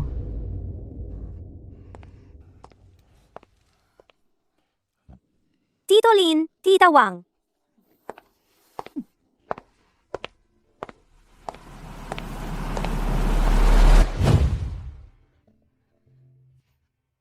Imposible. Paano mo magagawa sa ganitong maikling panahon na makabuo ng ganitong tela? Ito, sa sarili mo lang ay imposibleng magawa. Siyempre, hindi ako nag-iisa. Mula sa ideya hanggang sa research and development, Gusian, ay mayroon mahalagang papel na hindi maaaring mawala. Tara na? Ilibre kita ng masarap na pagkain. Bakit mula pagkabata lahat ay sumusuporta sa iyo? Chin Fang Hao, ang swerte mo naman sa buhay. Salamat sa iyo ngayon, Gusian. Bukod sa pagbibigay ng impormasyon at suporta, tinulungan mo pa akong direktang magbunyag. Chin Shweli. Isang karangalan para sa akin na makatulong sa'yo.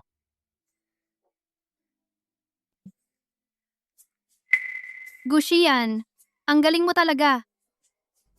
Gusto mo bang pag-isipan nito? Pumunta ka sa bahay namin. Diretso na lang maging manugang na nakatira sa amin. Ako ang mag-aalaga sa'yo. Ano ba ang ibig mong sabihin?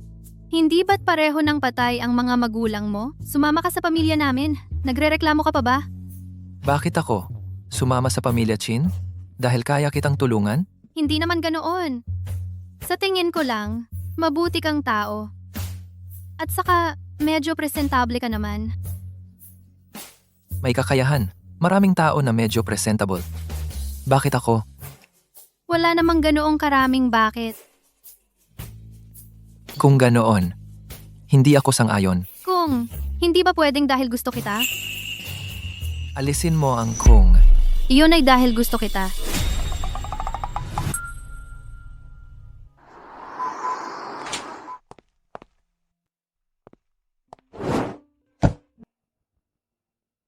Dahil sumang-ayon ka na makasama ako. Kailangan kong suriin ka. Miss Chin, paano mo gustong suriin? Tingnan kita. Kung pareho ang loob at labas. Sa totoo lang, matagal ko nang gustong matulog kasama ka.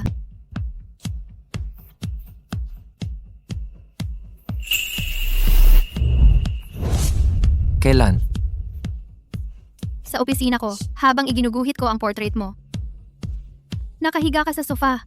Naisip ko, ano kaya ang pakiramdam?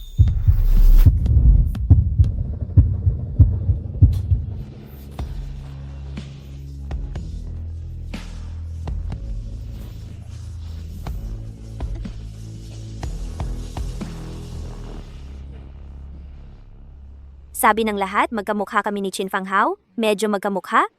Ngayon, ginaya ko ang makeup style niya. Nagsuot ng damit niya. Mas lalo na bang nagkamukha? Gagawin mo talaga to? Wala akong magagawa. talo na naman ako.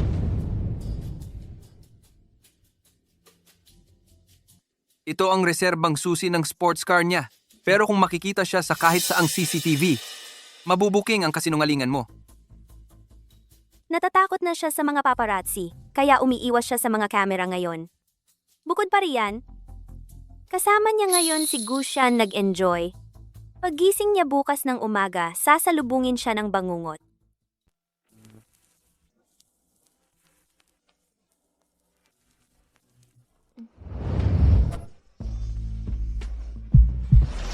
Uy, Anong magandang umaga? Nasa loob na tayo ng kwartong ito ng 2 araw.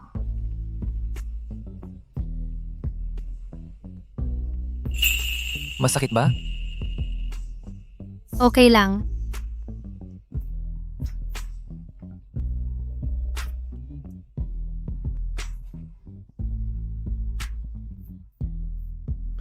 Si Lola Kin.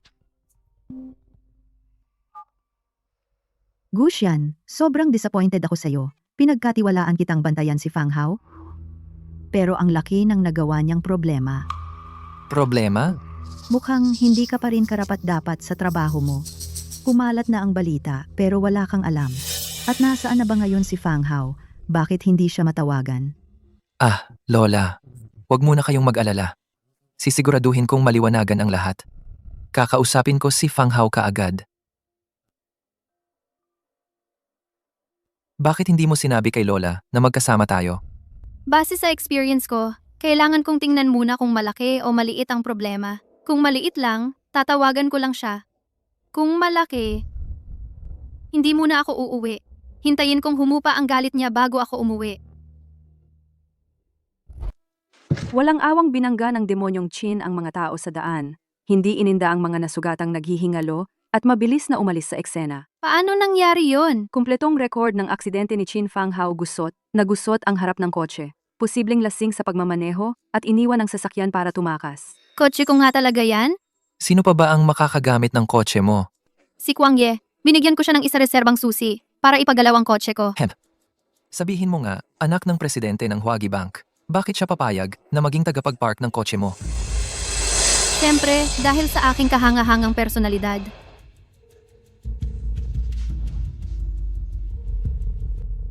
Walang sumasagot.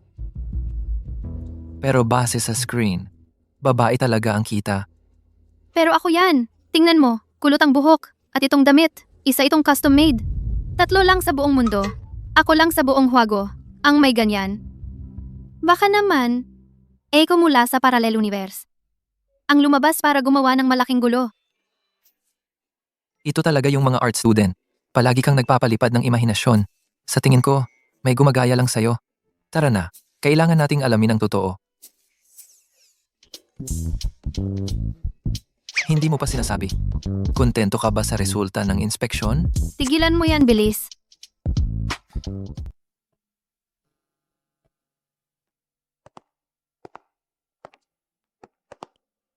Hintayin mo ako dito.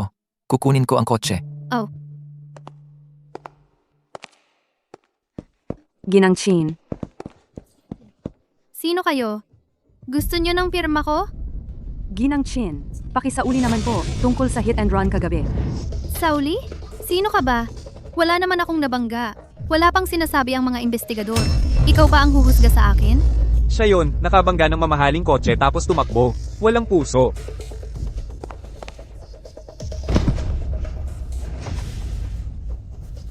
Yumuko ka. Sumunod ka sa akin.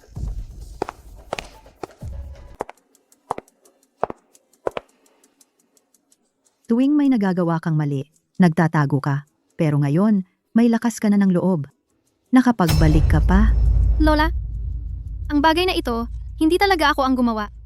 Lolang Chin, ako ay makakapagpatunay sa bagay na ito. Talagang hindi si Fang Hao ang gumawa. Nakakatawa. Inutusan kita na bantayan si Fang Hao. Hindi mo lang nagawa. Ngayon, ipinagtatanggol mo pa siya. Lola, ganito po kasi iyon. Noong una, hindi ko alam kung ano ang nangyari. Kaya hindi ko siya pinagsalita. Magkasama kami. Pero may ebidensya ako. Kahit medyo nakakahiya, ito na lang ang magagawa. Chin Fang Hao, paano ako nagkaroon ng isang apong walang hiya na tulad mo? Ikaw. Paano ako makakaharap ng walang kahihiyan sa mga magulang mong pumanaw?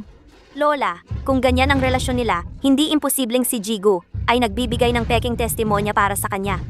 Kinchweli, ingatan mo ang iyong pananalita. Hindi na kita palalampasin. Pumunta ka sa Switzerland. Huwag ka nang bumalik kailanman. Lola, ito ang aking tahanan. Hindi ako pupunta kahit saan. Lola, ang bagay na ito, dapat kang maniwala sa akin. Talagang hindi si Fang Hao. 3 araw. Bigyan mo ako ng 3 araw. Ako ang maghahanap ng katotohanan. Bibigyan kita ng 3 araw. Pero para sa kapakanan ng kumpanya, ang Chinfeng Menswear Series Project ay ipapasa muna kay Shweli. Bakit naman? Ang Chinfeng ba ay pawis at dugo ko? Mula konsepto hanggang disenyo, hanggang sa paggawa ng sample at pattern ngayon, bawat hakbang ay ginawa ko. Bakit naman siya ang pagtitiwalaan? Ate, para ka lang pinoprotektahan ni Lola. Huwag kang mag-alala, seryoso akong tatanggapin ito. Hindi ko hahayaang masayang ang pawis at dugo mo. Tama na. Ang bagay na ito, tapos na ang usapan.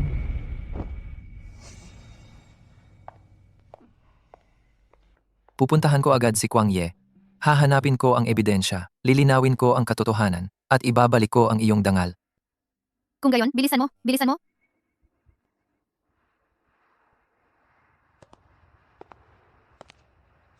Hinuli namin ang lalaking ito sa airport. Naghahanda na umalis ng bansa. Sino kayo? Dinukot niyo ako para sa pera. Tama ba? Bakit mo siya, Qin Fang Hao, pinagbintangan? Magkaibigan kami ni Chin Fang Hao. Paano ko siya ipagkakanulo? Hindi ka pa rin magsasabi ng totoo? Titingnan ko ngayon. Matigas ba ang bibig mo o ang buto mo? Ang sinasabi ko ay totoo. Kung gayon magtatanong ako sa ibang paraan. Ang susi ng kotse ni Chin Fang Hao. Kanino mo ibinigay? Kayo ay pinadala ni Chin Fang Hao, tama ba? Pakiusap, sabihin mo kay Chin Fang Hao. Ako ang may kasalanan sa hindi sinasadyang pagkalimot ng susi. Dahil dito, napasubo siya sa alitan. Nahihiya na akong harapin siya. Kung ganoon, inaamin mong inosente siya. May nagnakaw ng kanyang reserbang susi at sinadyang ipinagbintangan siya. Para sa mga taong nanakit kay Chin Fang Hao, hindi ako nagpapadala sa awa, kaya payo ko sa'yo, magsabi ka ng totoo. Hindi ko inaasahan na katulad ni Chin Fang Hao, may magtatanggol pa sa kanya. Anong klaseng tao siya? Ikaw ang pinaka nakakaalam. Hindi ba't ikaw din dati ang sadyang nanira sa kanya? Sa pagkakaalam ko, wala kayong anumang away. Bakit mo ginawa yon? Wala akong ginawa. Wala akong pasensya. Sabihin mo, sino talaga ang nagnakaw ng kotse niya? At ang paninira mo kay Chin Fang Hao? Dahil din sa taong yon, di ba? Hindi mo ba nakita ang mga litrato? Si Chin Fang Hao ang nagmamaneho? Ganito ka magtanggol. Napaka-importante sa'yo ng taong yon, no? Huwag kang mag-alala. Hahanapin ko talaga siya. Bago ka pa dumating, ilang beses ko na siyang tinanong. Matigas ang ulo ng lalaking ito. Wala rin akong makuha sa kanya. Dalhin mo na siya. Opo. Paano naman ang usapin ni Miss Qin? Ano ang gagawin natin?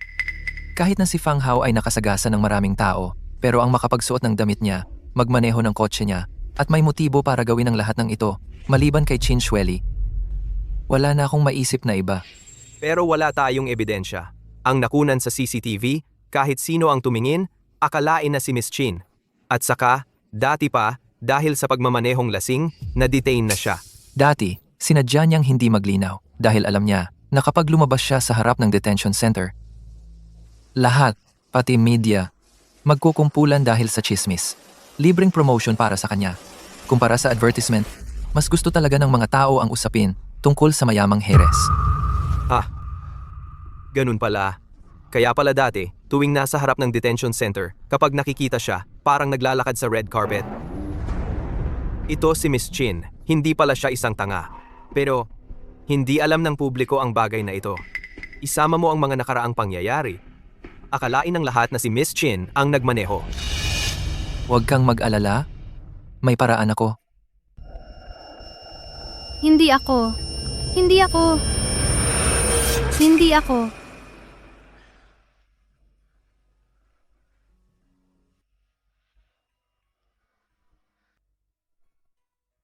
Nanaginip ako ng masama. Nasa internet ako nakita ko ang litrato nitong tao. Ang sakit isipin. Dugo ang buong katawan niya. Sabi sa internet, mahirap ang pamilya nila. Fang Hao, hindi mo naman kasalanan yon. Alam kong hindi ako ang nakabangga. Pero lahat sa internet ganoon ang sinasabi. At saka, kotse ko yon. Isang inosenteng tao nagdurusa dahil sa akin. Sa totoo lang, sa puso ko hindi ako mapalagay. Pwede mo ba akong samahan para dalawin siya? Si, isasama kita.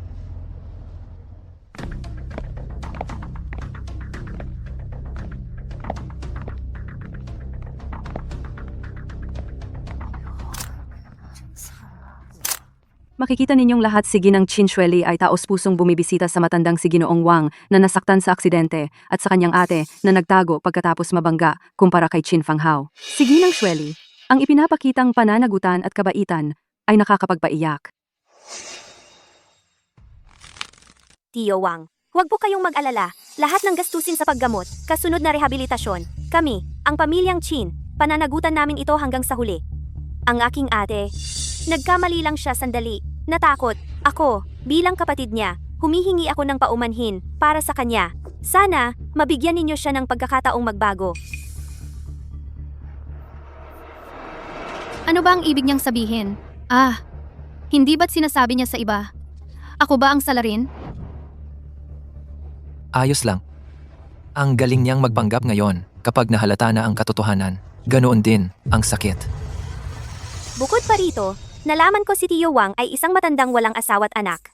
Labis akong nalungkot dahil dito. Dito, sa aking sariling pangalan. Sa lungsod na ito, na nag-aalaga sa mga matandang walang asawa't anak. Ahensya ng kapakanan magdodonasyon ng 2 milyon.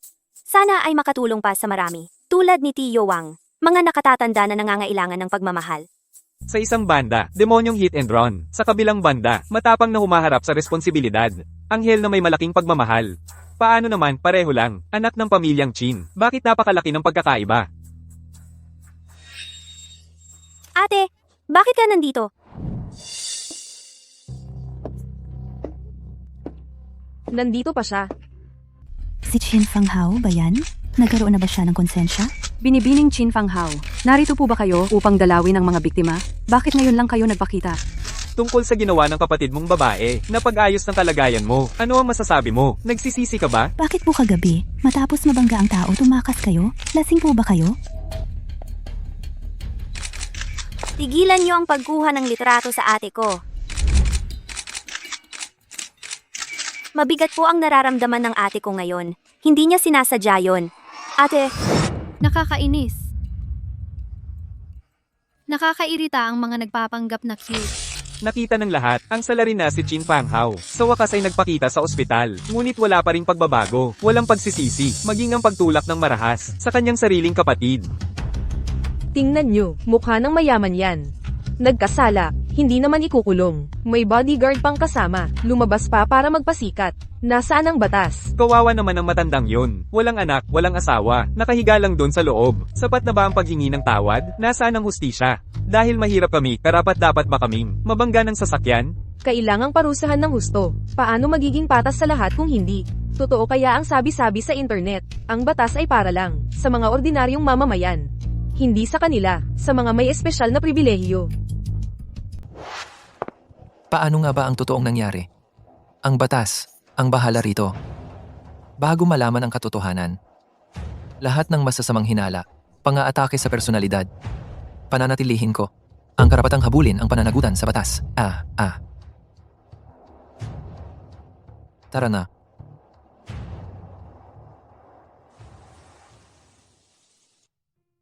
Lola, tingnan ninyo.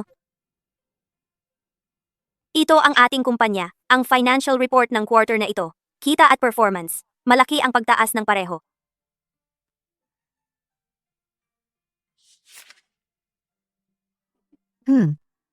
Napakaganda. Sa mahalagang sandaling ito, sa wakas, mayroon ng taong makakapagpanatili ng kalagayan.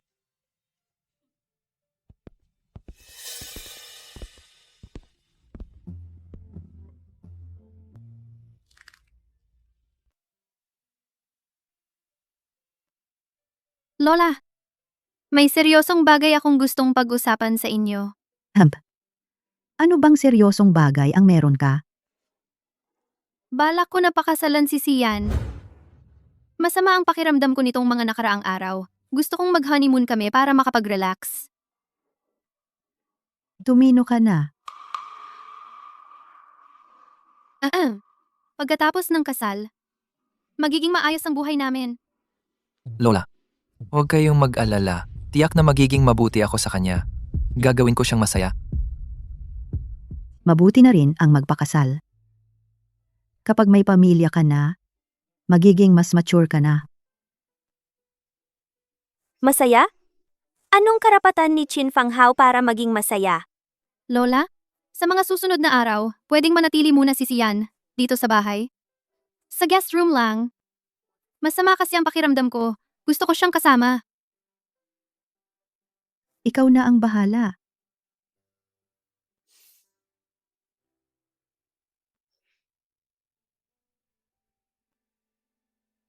Kuya Sian, alam kong pinili mo ang ate ko dahil lang siya ang tunay na panganay na anak ng pamilya Chin. Pero tingnan mo siya ngayon, nasisira ang pangalan, baka makulong pa. Ano pa ang maibibigay niya sa'yo? Nakikita mo naman, lalong pinahahalagahan ako ni Lola, ang tunay na kapangyarihan sa pamilya Chin ay mapupunta rin sa akin. Kuya Sian, kasing talino mo. Dapat alam mo kung sino ang mas mabuting pagpipilian. Ang maibibigay ko sa'yo ay higit na marami kaysa sa isang hit-and-run suspect na malapit ng makulong. Parang nakakaengganyo nga.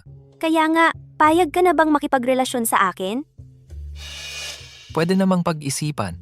Pero, nasa bahay ng mga Chin tayo. Mas mabuting wag na lang maging masyadong malapit sa isa't isa kung makita ka ng lola mo. Baka mawala ang karapatan mong magmana. Ako. Ching Chueli, anong ginagawa mo rito? Bisita po si Shan, dumaan lang ako para tingnan kung may kailangan pa siya. Ah, ganun ba? Pero wala naman akong kulang. Salamat sa pag-aalala. Kung gayon, mauna na ako. Hindi ko na kayo aabalahin. Chin Fang Hao, inagaw ng nanay mo ang tatay. Ngayon naman, ako naman ang aagaw sa minamahal mo.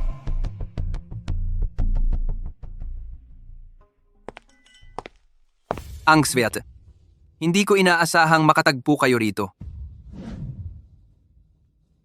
Oo nga, Sviat. Kung ayaw ninyong mag-isa, sabay na tayong umupo. Sa pagkakaalam ko, maganda ang relasyon ni na Jigu at Bibi, Chin samantala. Ang panganay na si Bibi Kin ay laging hindi magkasundo ni Xueli.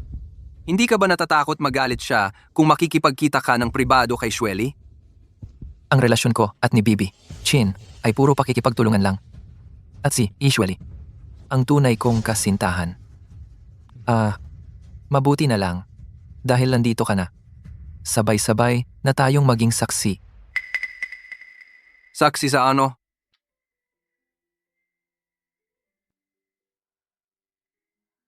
Xueli, baka hindi. Perpekto ang lugar na ito. Pero ayaw ko nang maghintay pa. Pakasalan mo ako. Ito. Bigla naman to. Ako. Paano? Ayaw mo? Oo, gusto ko. Sian, sir, gusto ko.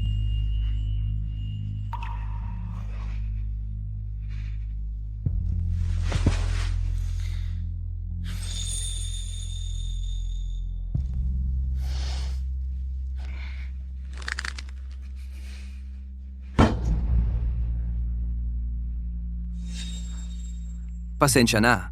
Pupunta muna ako sa CR.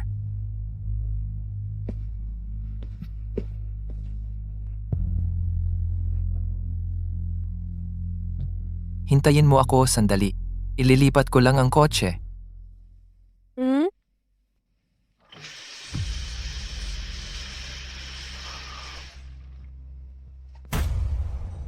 Ang mga babae, hindi marunong magpahalaga. Tama ba? Ano bang ibig mong sabihin? Naisip ko lang, may kaibigan ako, kamakailan, para sa kanyang nobya. Ibinigay niya ang lahat. Pero yung babae, hindi naman siya minahal. Ginamit lang siya. Itinuring siyang kasangkapan. Sa huli, iba pa ang pakakasalan niya. Sa tingin mo? Sulit ba yon? Ako, hindi ko alam. Ang ilang mga babae, hindi dapat pabayaan na umangat ng sobra. May kasabihan nga, ang unang tabak pag-ahon, sa nakaraan tumatama.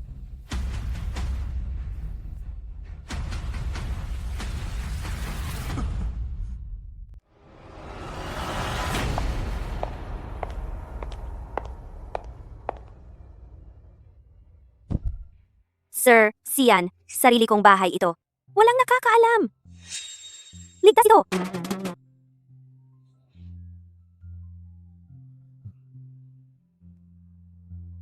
Napakaganda ng gabi. Paano tayo magsasaya nang walang alak?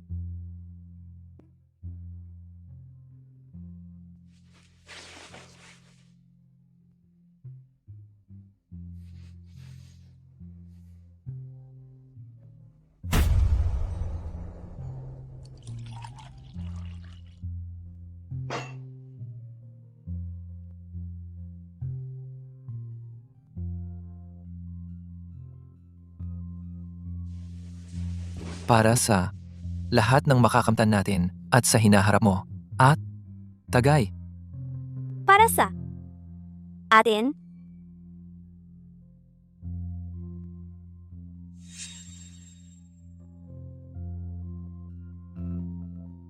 Sir Sian,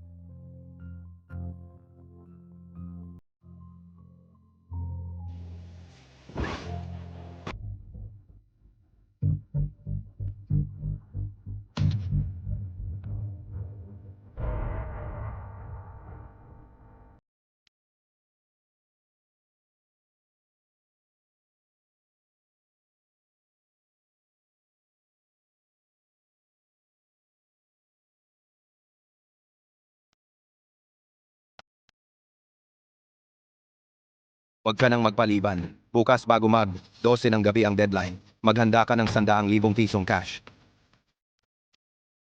Musta po? Ako ang assistant ni Miss Chin. Handa na ang pera, pero si Miss Chin ngayon, hindi makalabas. Ako ang maghahatid. Ipadala mo sa akin ang address.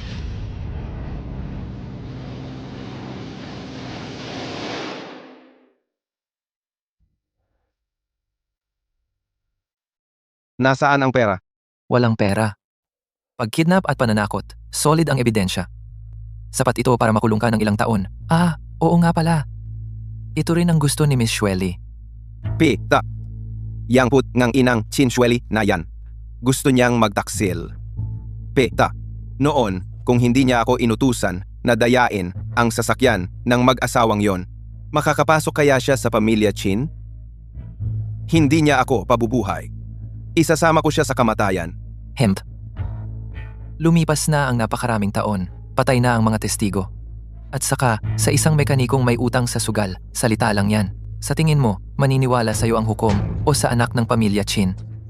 Sinong nagsabing wala akong ebidensya? Yung babae, bata pa noon. Akala niya, pagtawag niya at pag-utos, tapos na ang usapan. Peta, may reserba ako. Yung tawag niya at usapan namin, ni-record ko. Nasa loob ng kahon ng tools ko. Tingnan natin kung paano siya magdadahilan. Salamat talaga sa'yo. Pero, huwag ka ring magpalagay na makatatakbo ka. Ikaw.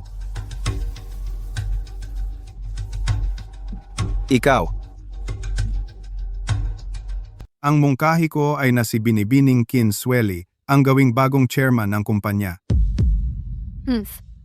Anong pinagtatawa mo? Pag-usapan natin, sa mga taon na pamumuno ko sa kumpanya, gaano nakalaki? Ang itinaas ng kita? Wala ba kayong pakiramdam? Ngayon, pagkatapos kong pagurin, itatapon na ako? Miss Chin Fang Hao, sa panahon ng inyong pamumuno, bagamat tumaas ang performance ng kumpanya, ngunit kamakailan, laganap ang mga negatibong balita. Malaki rin ang epekto nito sa reputasyon at stock price ng grupo. Buti na lang at si Miss Chin Shwele ang humarap sa publiko para mapigilan ang sitwasyon. Si Miss Shweli, hindi lamang matagumpay na pinatakbo ang Chin Feng Project, kundi mula pa sa sariling bulsa, ang kanyang personal na dividend, ay ginawang espesyal na premyo at ipinamahagi sa lahat para mapataas ang morale. Ang kanyang kakayahan at determinasyon, lahat ay nakakita. Ako rin ay nagmumungkahi na alisin si Miss Chin Fang Hao sa posisyon ng chairman at ipasa ito kay Miss Chin Shueli. Yamang ang opinyon ng lahat ay halos magkakaisa na. Hayaan nating si Chin Shueli ang magpatuloy bilang chairman. Isa pa, nakapili na rin ako ng magiging tagapagmana. Ngayon, inaanunsyo ko ang Ching Group. Ang susunod na tagapagmana ay Sandali! Ilang, anong ginagawa mo rito? Ito ay pagpupulong ng mga stockholder ng aming pamilyang Chin. Hindi basta-basta ang pwedeng pumunta dito. Ginang. Mga kapwa stockholder. Yung hit and run na nangyari isang buwan na ang nakalipas. Hindi si Chin Fang Hao ang may gawa, kundi si Chin Shueli. Siya ang nagsuot ng mga damit ni Chin Fang Hao para makalito sa lahat. Kuang Ye, nagsisinungaling ka. Tinanggihan kita ng magtapat ka sa akin, kaya ngayon, sinisiraan mo ako ng malisyoso. Shueli. Patawarin mo ako. Kung hindi ako pupunta rito ngayon, sa hinaharap, hindi na kita maaasawang muli. Mga ginang at ginoo. Ang sinabi ni Kuang Ye ay tip of the iceberg lamang. Ang mga kasalanang ginawa ni Chin Shueli ay higit pa riyan. Kuya Sian, ano to? King Su Li. Wala na tayo. Patay na ang mag-asawang Chin. Huwag kang magpanik, nasunog na ang sasakyan, wala nang ebidensya. 20,000 piso, itago mo lang yan sa iyong sarili. Ah, siya pala. Tama. paano mo nagawa yan? Naaawa ako sa iyo noon. Kaya pinatira kita sa pamilya Chin. Pero hindi ko inakala na ako pala ang nagpasok ng lobo sa bahay. Ang pumatay sa aking anak at manugang.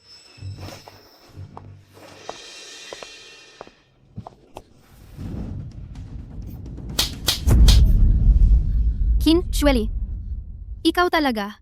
Sa mahabang panahon, palagi kitang pinaghihinalaan. Dahil lang hindi ka pinapasok ng mga magulang ko sa pamilya Chin. Ginawan mo sila ng ganito hanggang sa mamatay?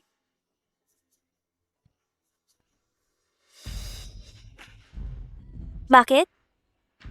Wala akong mga magulang. At hindi ka rin dapat magkaroon. Ninakaw ng nanay mo ang tatay noon. Dapat mamatay. Kayong dalawa ng nanay mo. Lahat ng meron ka ngayon, dapat sa akin yan. Anong sinasabi mo? Ang mga magulang ko ang tunay na magkasintahan mula pagkabata. Ang nanay mo ay katulong lang namin.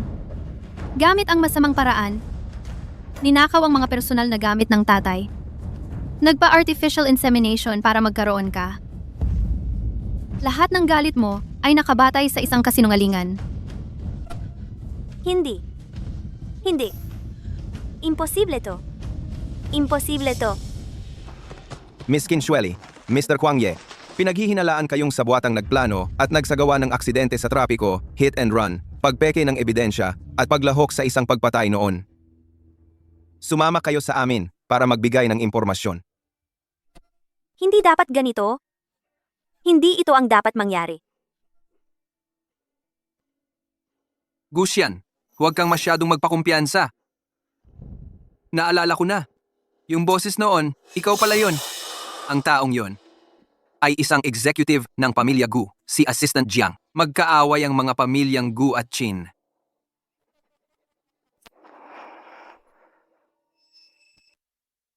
Kaya nga, ikaw talaga ay mula sa pamilyang Gu. Pamilyang Gu. Ang galing ng pamilyang Gu. Gusian, noong araw, ang iyong lolo na si Gu Kanghai at ang aking asawa na si Qin Zhenshan, sila ay nagsumpaan at naging magkapatid sa dugo. Sila'y nagsimula sa wala at magkasamang itinatag ang Qin Group. Pero ano ang nangyari? Sa panahon na ang aming pamilyang Qin ay nangangailangan ng suporta, dala ang mga core technology, siya'y humiwalay sa pamilyang Qin. At itinatag ang Gu Group. Ninakaw pa niya mula sa amin halos kalahati ng aming mga technical expert at core clients. Shanghai. Sa pag-alis niya, halos ganap na winasak ang gulugod ng pamilyang Chin, na nagdulot ng pagkasira ng funding chain, malawakang paglabag sa mga kontrata. Ang Chin Group ay muntik na, mabangkarote at maglaho. Ang aking asawang si Chin Zhenshan ay nagkasakit at hindi na nakabangon. Hindi nagtagal, ang galit na ito. Hindi ko malilimutan habang buhay. Ngayon, ang apo ni Gukang Hai, ikaw, na may masamang balak, ay lumapit sa aking apo. Ano ba talaga ang gusto mo? Gusto mo bang lamunin ang natitirang kayamanan ng pamilyang Chen? Hindi ba? Hindi. Gu Xian, sabihin mo sa akin. Mula pa sa simula, mayroon ka bang masamang balak nang lumapit ka sa akin? Hindi. Ang lahat ng ginawa mo para sa akin, bahagi rin ba ito ng plano ng pamilyang Gu na kami sakupin? Hindi ganyan, Fang Hao. Ang nararamdaman ko para sa iyo, tunay, ang lahat. Walang kinalaman kung kaninong anak ka. Lalong walang kinalaman ang mga lumang away. Hindi mo pwedeng dahil sa isang bagay na hindi naman ako kasali, ay itatakwil mo ang ating pagmamahalan. Kahit na ang sinasabi mo ngayon ay napakaganda. Hindi na kita muling paniniwalaan. Dahil patuloy mo akong dinadaya. Fang Hao, nangako ka sa akin. Kung sakaling mandaraya ako sa iyo, patatawarin mo ako ng isang beses. Ako si Chin Fang Hao, may isang salita. Pinapatawad kita. Pero hindi na kita tatanggapin. Tayo. Hanggang dito na lang.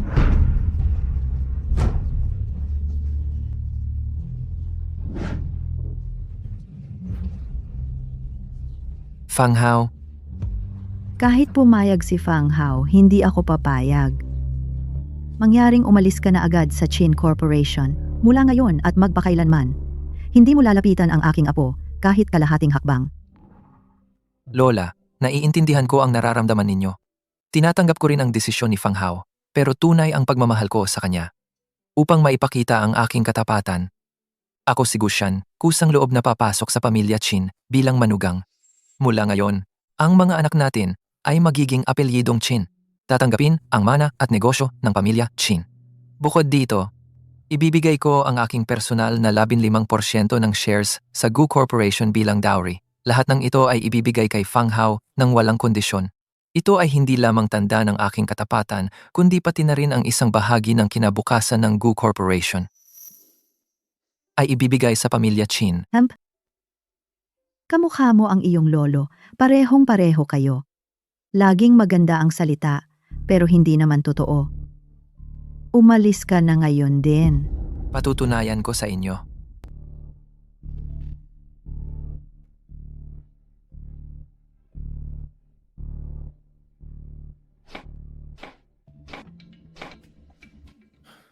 Boss Gu, hindi maganda ang sitwasyon.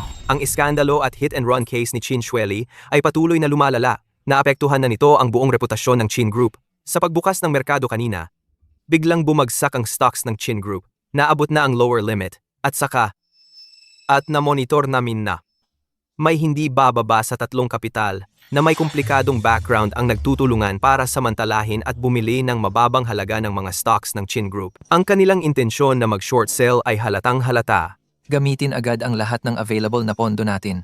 Kailangang maipagtanggol natin ang posisyon ng Chin Group. Hindi natin dapat hayaan ang mga buitreng iyon na magkaroon ng pagkakataon at yung mga ebidensya ng iligal na transaksyon sa likod ng mga kapital na iyon na nakuha natin noon, humanap ng angkop na channel para ipaalala sa mga autoridad.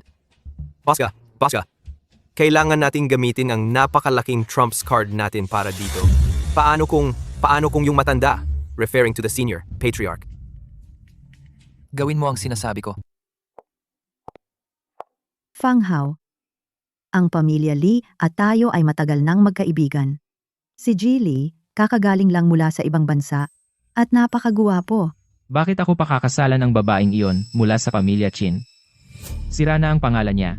Hindi mabilang kung ilan na ang lalaking nakarelasyon sa kanya. Ayoko talaga. Ang pamilya Chin, iisa lang ang anak na babae. Magtiis ka at pakasalan mo siya. Kapag namatay na ang matandang iyon, ang buong Chin Group ay magiging atin na, hindi ba? Gets ko na. Ang gusto nyo lang ay makinabang sa kanilang yaman pag nawala na ang matanda. Pakakasalan ko muna at saka ko na lang siya turuan.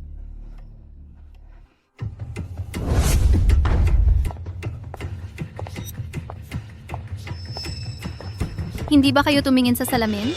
Tingnan nyo kung anong klaseng tao kayo. Isang tamad na umaasa lang sa yaman ng pamilya at isang matandang puno ng masasamang plano.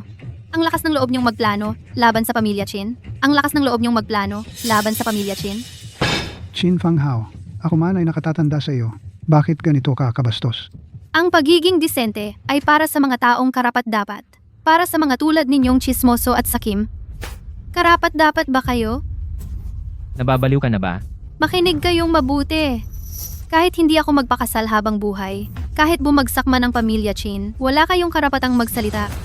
Mga taong tulad ninyo, kapag may narinig pa akong masamang salita mula sa inyo, hindi na ito ang magiging katapusan ngayon. Ikaw.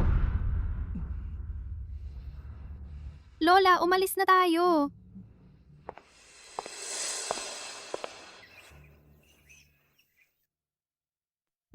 Lola, hindi ka ba galit sa akin?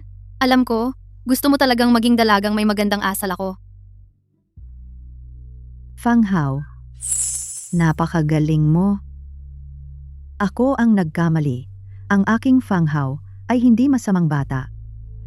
Noon pa man, siguradong ang mga tiwali na media ang nagkakalat ng maling balita. Hey, nagkaroon ng malaking iskandalo ang pamilya Chin. Mahihirapan tayo sa mga susunod na araw. Ako, si Gushan? Kusang loob na papasok sa pamilya Chin bilang manugang. Mula ngayon, ang mga magiging anak namin ay magdadala ng apelyidong Chin at magmamana ng angkan at negosyo ng pamilya Chin. Noon, akala ko ay pambobola lang iyon. Pero ngayon, sa paghahambing, napakasincere pala ng mga salitang iyon.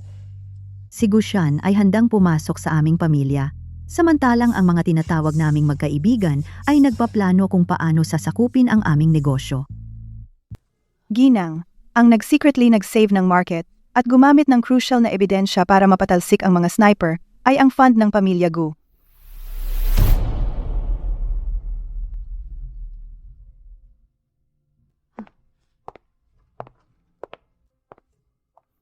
Ginang, Miss. Dumating po sina Ginoong Go Kanghay at Ginoong Gusien. Gusto raw po nila kayong personal na makausap. Pasabihin mo, papasukin sila.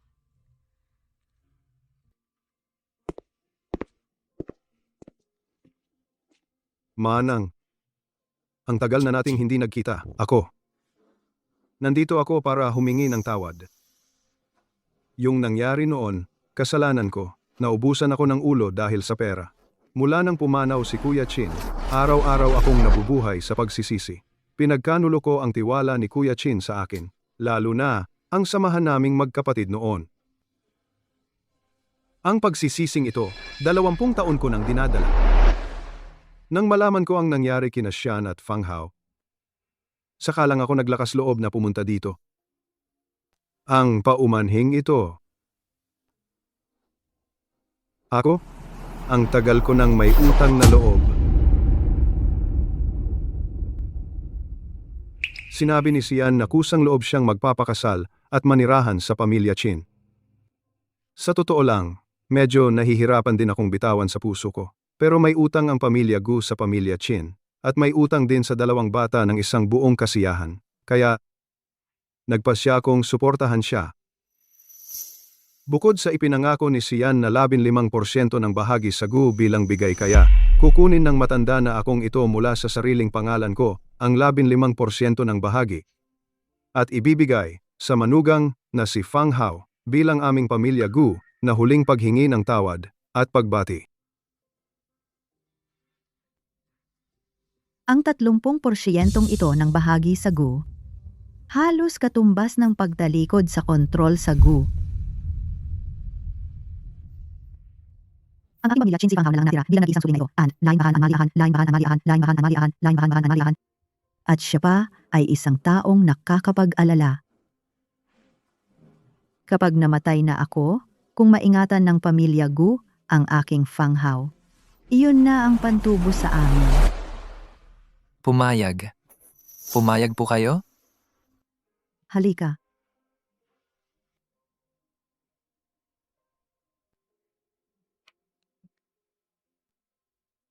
Mabuti. Mabuti naman. Pumayag na si Lola. Kayong dalawa, dapat ay maging maayos kayo.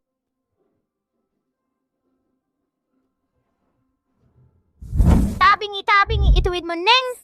Hindi ko maabot eh. Tay, bilisan mo. Ako na. Tutulungan ka ni Tay.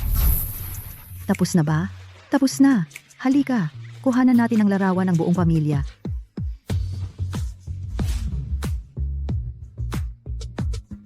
Nanay, bilisan mo! Ako na, Nak. Maligayang bagong taon! Sige, batiin ninyo si Lola ng bagong taon. Lola, maligayang bagong taon po. Pagpalain ka ng maraming biyaya. Ay, mabait na bata. Ang hongbao. Hongbao, hongbao, hongbao, hongbao, hongbao, hongbao, hongbao. Batiin mo rin si Lola ng bagong taon. Naway magkaroon ka ng dagat ng kasaganaan, Lola, at buhay na kasintatas ng bundok. Mabuti, aking mahal. Bagong taon na. Maglaro na kayo. Gusto ko rin. Ito, para sa iyo.